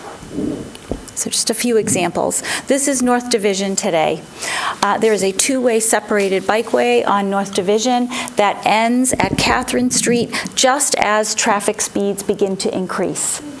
That two-way protected bike lane goes down to a single lane, and as you approach the Broadway Bridge, it tapers off completely. The DDA can help solve this problem by continuing and extending that two-way protected bike lane to the Broadway Bridge. This would be possible with expansion, and the city also has a project on Division Street scheduled for 2027, so there's some great coordinating benefits should our plan be approved. The Broadway interchange. This is an uncomfortable space for everyone, whether you're driving, walking, or biking. I think for people biking and walking in particular, when you're in that space, figuring out how to cross is challenging. The crossing there is confusing, non-existent, and frankly dangerous. So this is a very complicated project. This will take multiple partners. It will be a heavy lift, but we believe that the DDA would be a critical partner in potentially taking the lead on a project of this nature. And then North Main Street. Here we have the gateway to our community. I think it's been said already in these chambers, this area definitely could use some attention. Right now, the DDA and the city, there is a study underway looking at the redesign of this corridor with the goals for this project to improve safety, connectivity, and comfort. With DDA expansion, I believe that we would be a critical partner in helping achieve those goals. Without expansion, the DDA's contribution to this project would end at Kingsley Street. I think the expansion allows us to really have a meaningful impact on the North Main Street project. And then 721 North Main. This is an empty, contaminated site. It's been that way for a number of years. The DDA is prepared to remediate that site, landscape, and install a trail through that property, basically turning what is currently an eyesore into an amenity for the neighborhood. So together, the two of the changes in this plan, the expansion and the gain share model, really do a lot to strengthen our existing district. It opens up the opportunity for the DDA to really expand the range of infrastructure projects that we take on. Things like the retractable event bollard project that we have in our plan, to investments in downtown parks. The farmers market is definitely on our short-term list. Investments in geothermal, utilities, our streetscape projects, which really have a big placemaking element, which is another piece that I know is important to many different facets of our city. Without the changes that we are recommending in this plan, the DDA's work would be limited to traditional streetscape work within our existing boundary. We would not be able to invest outside of those 67 blocks. So again, back to last April, what we heard at that time from council was a desire for DDA expansion, as well as an increase in the activities that the DDA was taking on.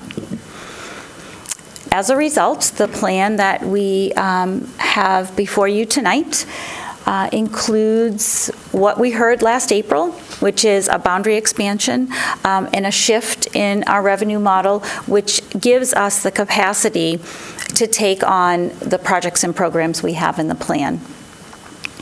Again, to be very clear, the plan does not speak to implementation. The service team in particular has been a program that is of interest, and for very good reason.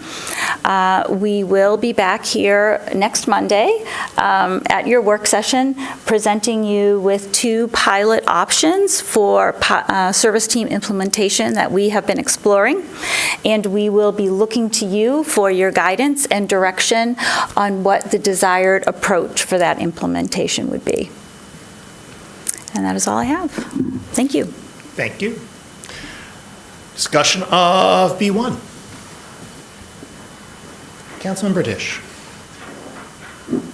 It's It's hard to follow that fantastic presentation, but I will just underscore a few points. This will be the first change to the Downtown Development Authority boundaries since the creation of the district 44 years ago.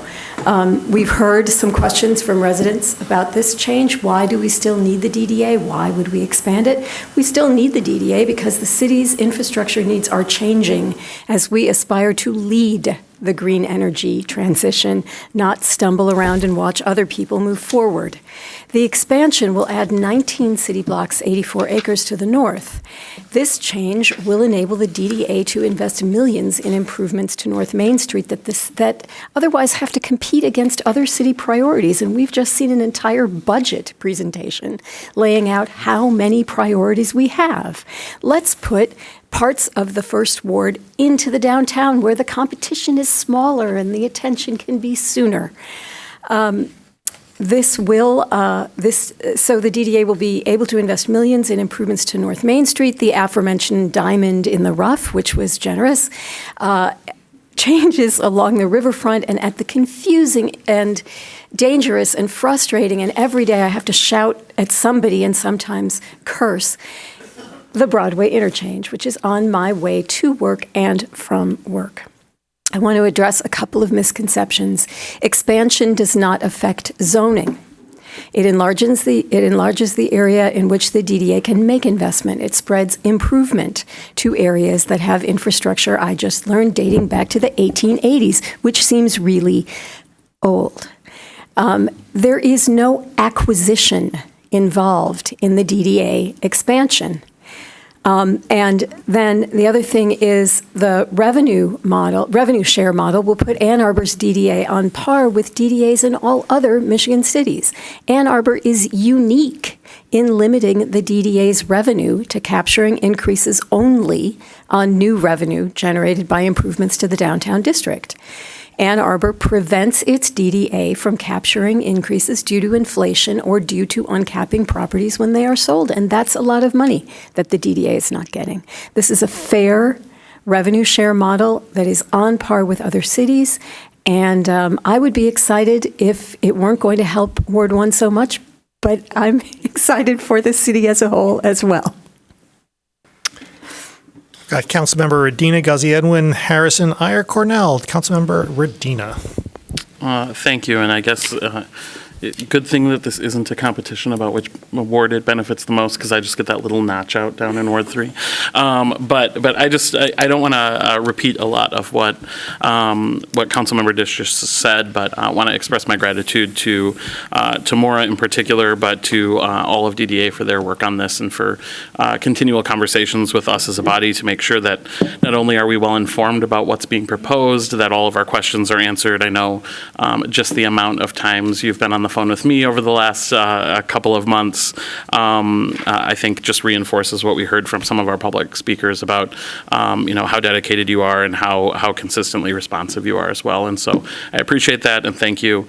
I agree also that this is a huge benefit to our community. I think, our current downtown, there are plenty of examples of the partnership that the DDA has provided and how that's improved, not just, placemaking in our downtown, but our infrastructure and the desirability of our downtown. So I'm really excited about this. I'm really excited to see how this partnership can continue to expand to the north.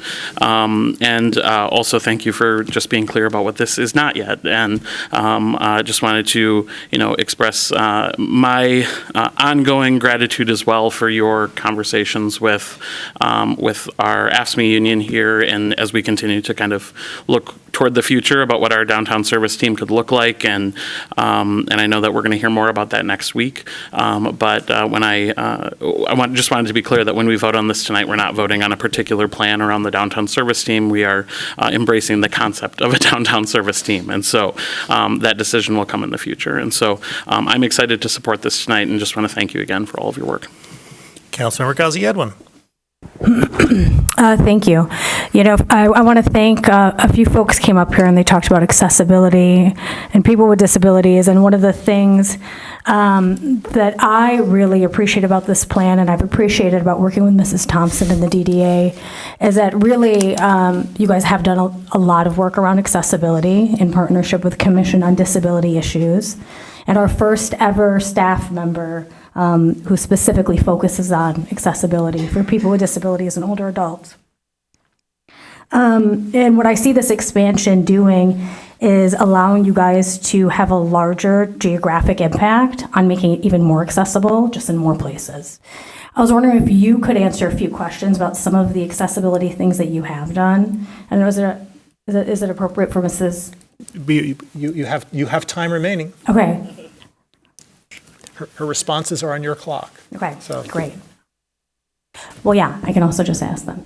I know that over the last few years, the DDA has added approximately, is it 60 accessible parking spaces? Yes, I believe it's maybe more than doubled our on-street ADA spaces. We used the new PROAG guidelines, which required one parking space for every block perimeter that had, I believe, 25 paid spaces. So staff did a complete analysis of every on-street parking space downtown, and I can follow up tomorrow to make sure I'm giving you the right information. I believe it is complete. We have completed all that. There was construction, so some of the spaces weren't able to be installed, but we're pretty close to having them all installed, yes. Yeah, thank you. And one of the other things is that what I really appreciated is when we had our downtown street closures, which are great for business and accessibility in general, and I contacted you and I said there's some folks who are coming to the Commission on Disability Issues saying this is becoming an obstacle because they get dropped off in front of certain stores. Yeah. And you and your team went out and you mapped routes, like accessible routes for people with mobility disabilities, to get to those downtown street closures and did an analysis. I don't want to speak for you. Yeah, I think the end result of that was with the street closures, we ended up adding, it was either between 8 and 10 accessible spaces along the perimeter of the closure, as close as we could get to help people navigate. I mean, it's tough with the on-street spaces because they're not always available. So, yeah, we added as many as we could. Yeah, thank you. I'm excited that you guys will be able to do this work over a greater area. So are we. Thank you. Thank you. Councilmember Harrison. Thank you, Mayor. I'm really excited about voting on this tonight, on the DDA expansion, so that Ward 1 gets the investment it has been waiting on for years. It funds protected bike lanes in the expanded area, including extending the Division Street Bikeway, like you mentioned, to the Broadway Bridge. That project will improve safety and connectivity for people who already live there. It means real infrastructure investment that the city cannot carry alone. On North Main, we're dealing with systems that date all the way back to the 1880s. The TIF capture lets us leverage additional dollars to fix streets, utilities, and public spaces. Without this, we're limited to what the city can fund on its own, and we already know that means delays and gaps. Sidewalks are a perfect example. In parts of my ward, they're missing, too narrow, or unsafe. This expansion funds both the major projects that fill those gaps and the ongoing repair work that keeps people from tripping, falling, or avoiding that area altogether. I know this firsthand. For years, I walked, biked, and took the bus from my house to downtown. I stopped doing some of it at night because of the sidewalk conditions, the lack of protected bike lanes, and infrastructure that just doesn't feel safe. It affects how I move through my own ward, so I know it affects my neighbors too. Lighting, landscaping, and streetscape improvements make a corridor feel safe, slow traffic, and let people actually use the space. This expansion also means finally cleaning up the contaminated site at 721 North Main, which is right next to the Ann Arbor Community Center. That community center was founded in 1923 as the Dunbar Center and has been a cornerstone of the Black community for over a century. providing housing, youth programs, and critical supports when other systems failed. And I know this firsthand because I used to walk to the community center with my friends after we got out of middle school at Forsyth. That legacy deserves better than sitting next to a vacant, rundown, city-owned property. This expansion gives us the tools to finally remediate that site into an exciting neighborhood amenity. As the destination city that we are, we have not yet made the connection between downtown and the Huron River, which is a natural asset that this expansion will create access to. The Broadway interchange is confusing, fast, and not built for pedestrians, and this expansion finally addresses it. It means treating North Main like the gateway it is, because right now it does not feel safe or welcoming. We can keep talking about equity and access, or we can fund it, and that's why I'm voting yes. Councilmember Iyer. Thank you. Well, I get none of this in Ward 4, but I'm excited for Ward 1 and Ward 3. So no, this is great, and thank you to Maura and her team for all the work on this over the years. Really, that this has been happening. I appreciate it. I don't want to belabor this point. See what I did there. But I really appreciate that we're able to pass or discuss this and vote on it tonight in terms of the expansion, and then discuss the downtown service team next week. And that we're able to, as a body, kind of give you our direction on what we think the best model is going to be for that pilot going forward next week. And so nice that we can just kind of separate those two things and support the expansion tonight. Thank you. Councilmember Cornell. I really appreciate, Ms. Marsh, your comments. Maura and her team are everywhere downtown when needed, all the time, hard hat on, responding to bricks that have come loose on some of the sidewalk areas. And there's no job too big or too small for your team, and I think that leadership is rare, but it also speaks to the professionalism and commitment of your team to our downtown, and we're lucky to have you guys. I just wanted to, I've heard some comments that question why do we need a DDA, and why is this a funding priority? And so I think it's easy to take, if you're not downtown every day as I am, it's really easy to take for granted the work that the DDA does. So very quickly, the DDA was responsible for the People Friendly Streets program downtown. There's 11 projects that were completed in the last 8 years, including extensive protected bikeways, creating curbless streets, and their work reduced severe crashes by 41% on bikeway streets, even though biking has increased 165% on Division Street alone. Reduced speeding drivers by 43% and 30% on First and Ashley, respectively, after two-way restoration of those streets. This has had a profound impact on making the streets of Ann Arbor safer, whether or not you're walking, biking, or driving. When we talk about Vision Zero, DDA is a critical component to us achieving those goals. The DDA launched a multi-million-dollar housing fund to support affordable housing development and invest nearly $1.2 million in infrastructure for the Catherine Street Affordable Housing Project. It invested in infrastructure, water, stormwater retention, et cetera, to support the 350 South 5th Affordable Housing Project. As a downtown employer, I am a huge fan of the Go Pass program that the DDA funds for employees to support the Get Downtown program for sustainable transportation and allowing workers who don't live in town to commute to downtown in a way that is affordable for them.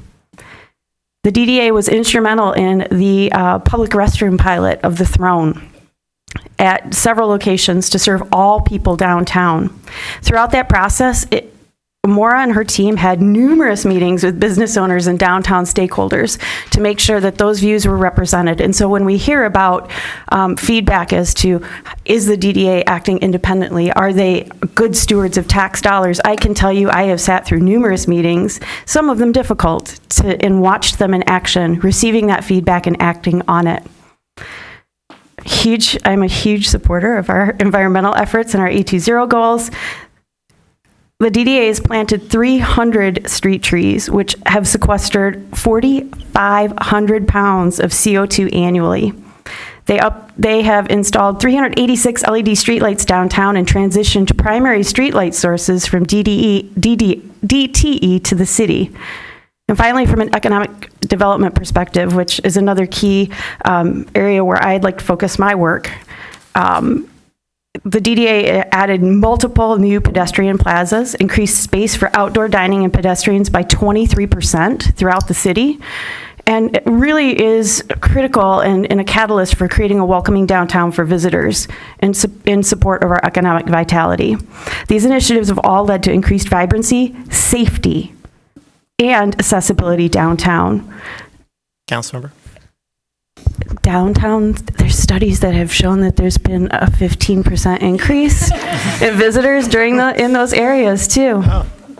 So thank you. It's good to get in the weeds sometime, Mayor. All good. You like the DDA. That's the bottom line. TDLR. Councilmember Briggs. To continue that praise, but with less specificity, I started with my love for the DDA started back in 2004 when I started a job with the Get Downtown program, which was funded by the DDA, and I was responsible for, amongst other things, getting those go passes out to businesses across the downtown. And what I've seen from the DDA starting then and all the way to today is that it always demonstrates leadership and innovation, creativity, collaboration. We know and heard tonight that our DDA is respected by our business community, and there's a desire for it to do more. We have a vibrant downtown, but we also hear consistently from members of the public and downtown businesses that there are desire for improvements, and including a cleaner downtown. But the tools and the funding to make these improvements are built into the plan, so I'm excited to support that tonight. There's been a long public engagement process, and I have full confidence that the DDA will continue to listen to the public, just as it always has, and as they're working to implement this plan and continuing to take guidance and thoughts from council, but I appreciate the DDA's independence and continue to support its work moving forward. So thank you. Further discussion? For my part, I'm very excited to support the DDA plan and express a bucket load of gratitude to the folks at the DDA, past and present, for all that they've done to support the downtown. And by support the downtown, I mean support the businesses that provide goods and services to all of us, the residents who live in our downtown, visitors, students, and of course, members of our community who live outside the downtown, but look to the downtown for commerce, entertainment, and socializing and delight. It's all there in our downtown. The success of our downtown is real, and it is no accident. While you can't say that all of the success of the downtown should be laid at the feet of our DDA, it is also true that a successful DDA such as ours is a necessary condition to the success of our downtown, to the vitality of our downtown. I'm grateful for the work that the institution has done, and crucially that the individuals have done, and am excited about the prospect of the DDA's expansion to this area so that the benefits of infrastructure improvement, placemaking, and so forth can be extended to new parts of our community. This is a good thing, and I'm excited that it's moving forward. Further discussion? All in favor? All opposed? It is approved. C1, an ordinance to amend Section 263 of Chapter 29, Water Rates of Title II of the Code of the City of Ann Arbor, moved by Council Member Radina, second by Councilmember Ghazi Edwin. Discussion of C1. All in favor? All opposed? It is approved. C2, an ordinance to amend Section 269 of Chapter 29, Stormwater Rates of Title II of the Code of the City of Ann Arbor, moved by Councilmember Iyer, second by Councilmember Cornell. Discussion. All in favor? All opposed? It is approved. C3, an ordinance to amend Section 264 of Chapter 29, Sewer Rates of Title II of the Code of the City of Ann Arbor, moved by Councilmember Dish, seconded by Councilmember Radina. Discussion, please, of C3. All in favor? All opposed? It too is approved. DC1, resolution to recommend approval of the issuance of a downtown development district liquor license to Sugo Ann Arbor LLC. Moved by Councilmember Ackman, seconded by Councilmember Dish. Discussion. Councilmember Ackman. We're both excited about this one. So this is a downtown development liquor license issuance to a restaurant called Sugo. And we got a lovely presentation at the Liquor Commission, I think it was just last week. And this is to be an Italian restaurant focusing on northern Italy. And the owner was very specific. They will be making homemade pasta displayed in a window. And he pointed out how ridiculous it would be to have an Italian restaurant where you couldn't have a glass of Chianti. And so we said yes. And they are also investing the required, much more than the required $75,000 in the rehabilitation and restoration of the property. This is on 4th Avenue, and hope everybody is as excited as me to welcome them. Councilmember Dish. Yes, I will add just a couple of details. They are, as you can glean, engaged in the business of dining and open to the general public, seating 25 people or more, which are some other requirements for these licenses, which are not the same as the quota licenses. These are place-specific licenses that encourage people to redevelop spaces. And the only thing I'm going to add to the yes, homemade pasta and other unique dishes originating from northern Italy, specifically Turin, is that this will not even be 2 blocks from where we are right now, and it will be open on Mondays. Just saying. That's why Ackman's in favor of it. Further discussion. All in favor? All opposed? It is approved. DC2, resolution to revise and amend list of approved participating establishments in the downtown Ann Arbor Social District. Moved by Councilmember Cornell, seconded by Councilmember Ackman. Discussion, please, of DC2. All in favor? All opposed? It's approved. DC3, resolution directing the city to conduct a comprehensive review of temporary and seasonal position classifications and contracted work. Moved by Councilmember Iyer, seconded by Councilmember Radina. Discussion, please, of DC3.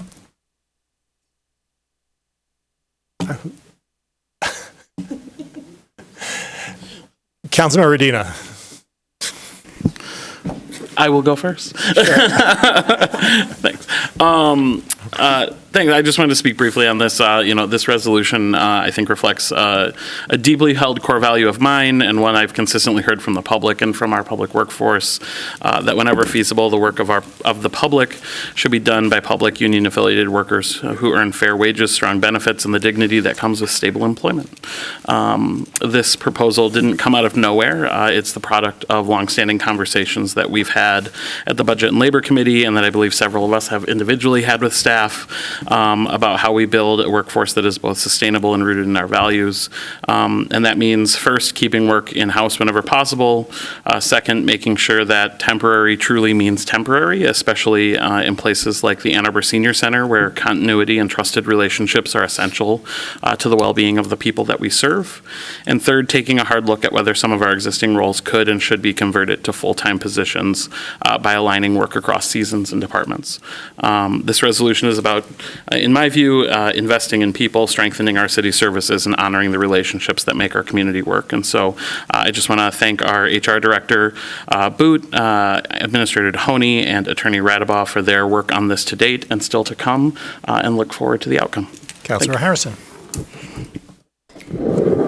Thank you, Mayor. I'm proud to be a co-sponsor of this resolution. How a city treats its workers says everything about its values. Ann Arbor has long relied on a patchwork of contracted workers, seasonal employees, and temporary staff to deliver essential services.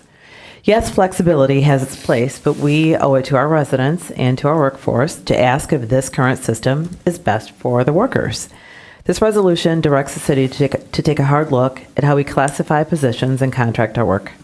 When a job is permanent in everything but name, that worker deserves permanent protections. They deserve the wages, the benefits, and the security that come with being a part of the city workforce. Our city employees are unionized. Unionization say that 3 times fast, means accountability and standards. It shows an investment in worker protections. Privatization of city services isn't free. It shifts cost and it shifts risks. Unfortunately, that shift falls onto the workers who can least afford it. This resolution is a first step toward understanding the full picture. A comprehensive review means that it's clear what's currently contracted out, what's seasonal, and what's truly temporary, and what has quietly become a permanent need. We also have a fiscal responsibility. Any reclassification must be measured against the budget and supported by sustainable funding. In 6 months, we'll be better equipped to make decisions worthy of the city that we really would like to be. Councilmember Iyer. Thank you. I'm also proud to co-sponsor this resolution. And speaking for myself, this is an issue that I personally raised with staff well over a year ago in response to concerns that were raised to me from people in the community. And I just really appreciate City Administrator Dehoney and our HR Director for being so responsive about looking into those concerns. And, as the review went on, I think it became clear that the issue was much larger than just the instances that I had brought to them. As others have said, when part-time or contract roles become full-time year-round in nature, they do need to transition into permanent positions, and they need to have the associated pay and benefits and union protections. I think this review is going to give us a much clearer picture of what our staffing needs are and help us ensure that we are aligning our practices with our values, that we're supporting workers, that we're maintaining transparency and accountability in our hiring and personnel, and that we are delivering high-quality services to residents. Councilmember Briggs. Yeah, I have a question about resolution. I know some of the, just in terms of what the intent is in terms of the final product. So it mentions that we use a mix of contractors, temporary and seasonal employees, and I'm just curious if this will also help to identify sort of the contracted work that we have when it comes to public services and our streets work, and have a better accounting of what that work looks like in those contracts, and whether those are still appropriate to be outsourcing versus some of those might be able to be brought in-house. I'm thinking about street crews and things like that. So I know that may not have been all of the thinking behind this resolution, so I'm just curious if that's going to will be part of the output of this as well.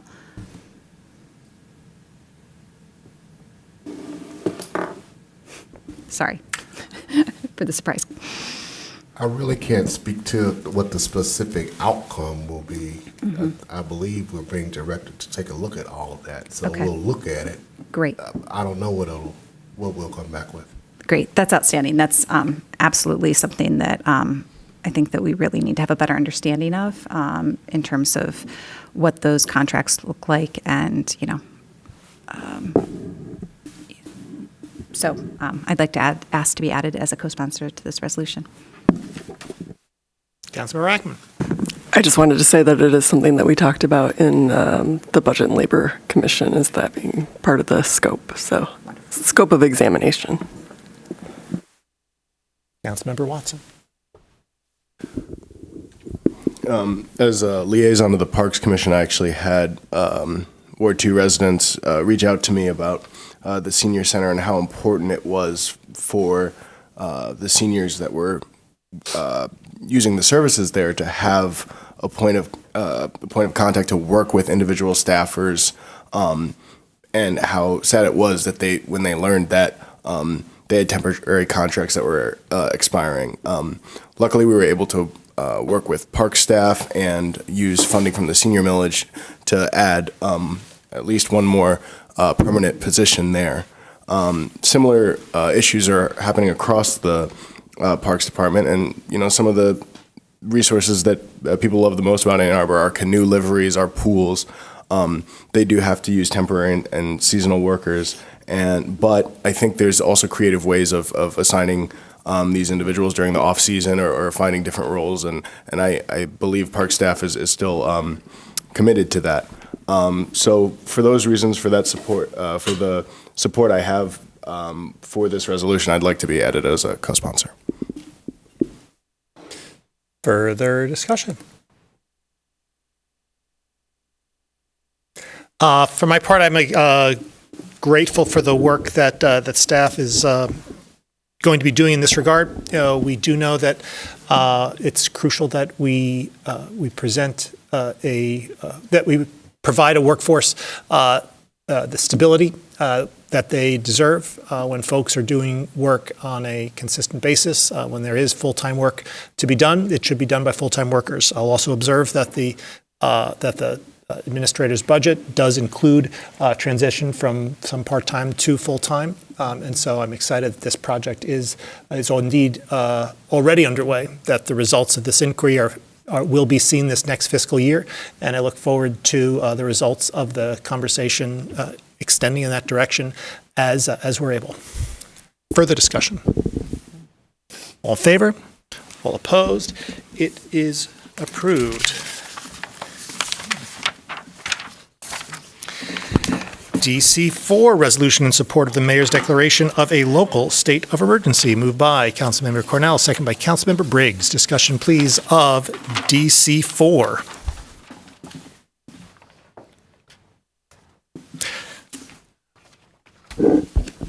I'll just, say briefly in connection with this resolution that which which many of us spoke about earlier in council communication, the work performed by staff in response to the emergency was exemplary, and although in many respects surprising because of its scope and its depth and its constancy. For anybody who's been watching staff over the course of years, it shouldn't come as a surprise at all. People who work for the City of Ann Arbor care about the City of Ann Arbor. They are professionals. They are here to do the work for residents, to bring results. And what we saw in the response of the organization to the tornado and its aftermath was extraordinary. I'm just so proud of the work that staff does here, and look forward to seeing how much of it can be reimbursed by more senior government agencies, because it's not free. Further discussion? All in favor? All opposed? It's approved. DC5, resolution to approve an agreement for the sale of air rights over the library lot to the Ann Arbor District Library. Moved by Councilmember Dish, seconded by Councilmember Cornell. Discussion, please, of DC5. Mr. Dohoney? Thank you, Mayor. Director Nyberger and I had several conversations last year in order to frame the possibility of an agreement that would take advantage of addressing both the library's needs and the city's needs. The library needs a new facility. The city needs more housing. We had several interactions around that, and upon the support of City Council, we needed to take the deal that was framed in principle between the two of us and get it committed to paper. The getting it reduced to writing has resulted in several interactions from his legal team and ours under the direction of our city attorney. We're very pleased to bring to you tonight the fruits of that work. I would like to reiterate for the council and for the community is the deal that we sketched out in principle is the deal that we are bringing. There is no deviation from it. The city is agreeing to provide air rights at $1. The library is committing to take the project, move it forward, create the new library with housing, and the vision is for the two structures to connect in the sky. I would like to invite Director Nyberger to come forward and make some remarks regarding the work that we have done and the agreement that we are producing. Good evening, everyone. Thank you so much for having us here today. Thank you to Mayor Taylor, Administrator Mahoney, all of you on City Council, the City Attorney's Office, and all the library staff, and the city staff for getting us to this exciting point. As Administrator Mahoney said, it's clear that the city needs more housing and that the library needs a new building. And this is an outstanding opportunity to deliver on the proposed public-private partnership that the city and the library discussed over a year ago and brought forward to the voters last summer and discussed robustly among the community and found intense support in the community for exactly this project. And what's coming here before you tonight is the next step in this agreement. So this will enable the library to move forward with its plans.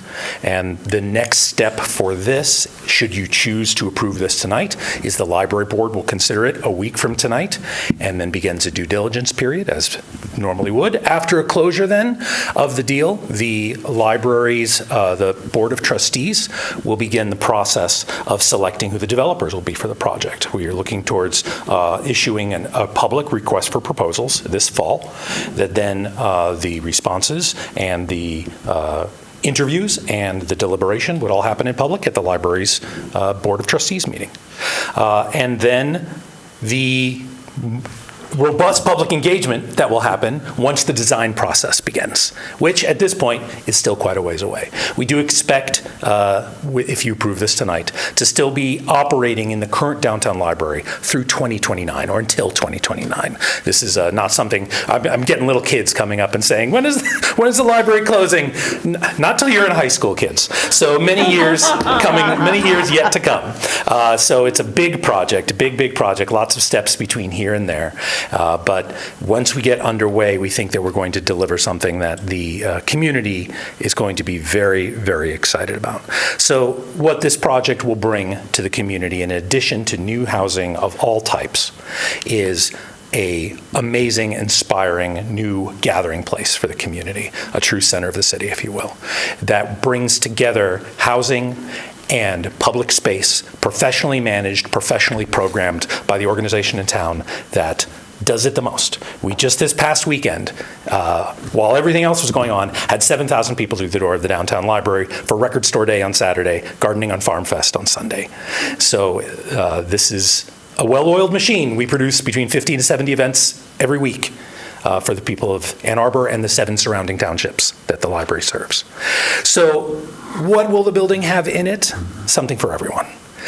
We need a lot more space. We need more space that is comfortable to sit in. We need space that is highly accessible, far beyond that which the law requires, and to make a centerpiece for the community where people can comfortably be without having to spend any money, where they can participate in community events, community discussions, where people can attend meetings, where they can hold meetings. Our demand for meeting space has roughly tripled since the pandemic. So we need more space for everybody. We need more space to make them comfortable, and this is such an outstanding opportunity to get a win-win-win for the community. It's a win for the city, it's a win for the library, it's a win for the patrons, it's a win for the community. And it's not very often an opportunity like this comes along, and it's thanks to partnership with Administrator Mahoney and all of you that this is all going to be becoming possible. And we look forward to, in a few years down the line, delivering a brand new, gorgeous facility where you can meet and be and relax and, of course, read thousands and thousands and thousands of books. So, any questions from anyone? Thank you again for your support and partnership. Looking forward to the next steps. Thank you. Discussion, please, of DC 5.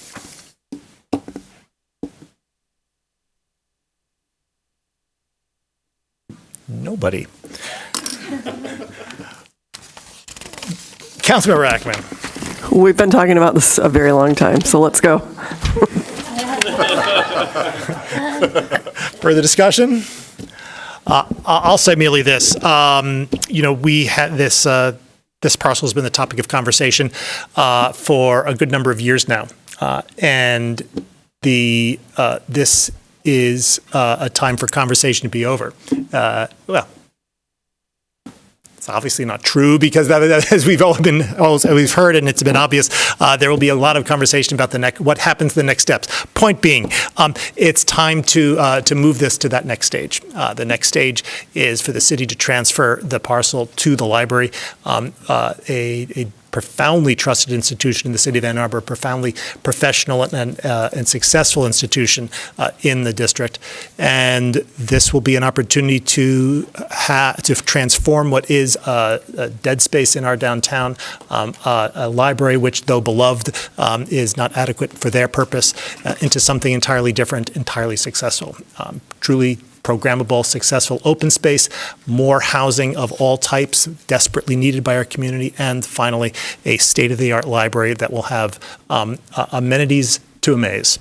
And so I'm just so grateful to the library working with the city in this regard, to the residents who have entrusted us all to bring this vision into effect, and I'm incredibly confident and excited about it coming around, it doing so. So thank you. Further discussion? All in favor? All opposed? It is approved with 11 council members present, all voting in the affirmative, thus satisfying the 8-vote requirement. Do we have the pleasure of a closed session today? No, thank you, Mayor. We have before us the clerk's report of communications, petitions, and referrals. May I have a motion, please, to approve the clerk's report? Moved by Councilmember Cornell, second by Councilmember Ackman. Discussion. All in favor? All opposed? The clerk's report is approved. We have communications today from our city attorney. No, thank you, Mayor.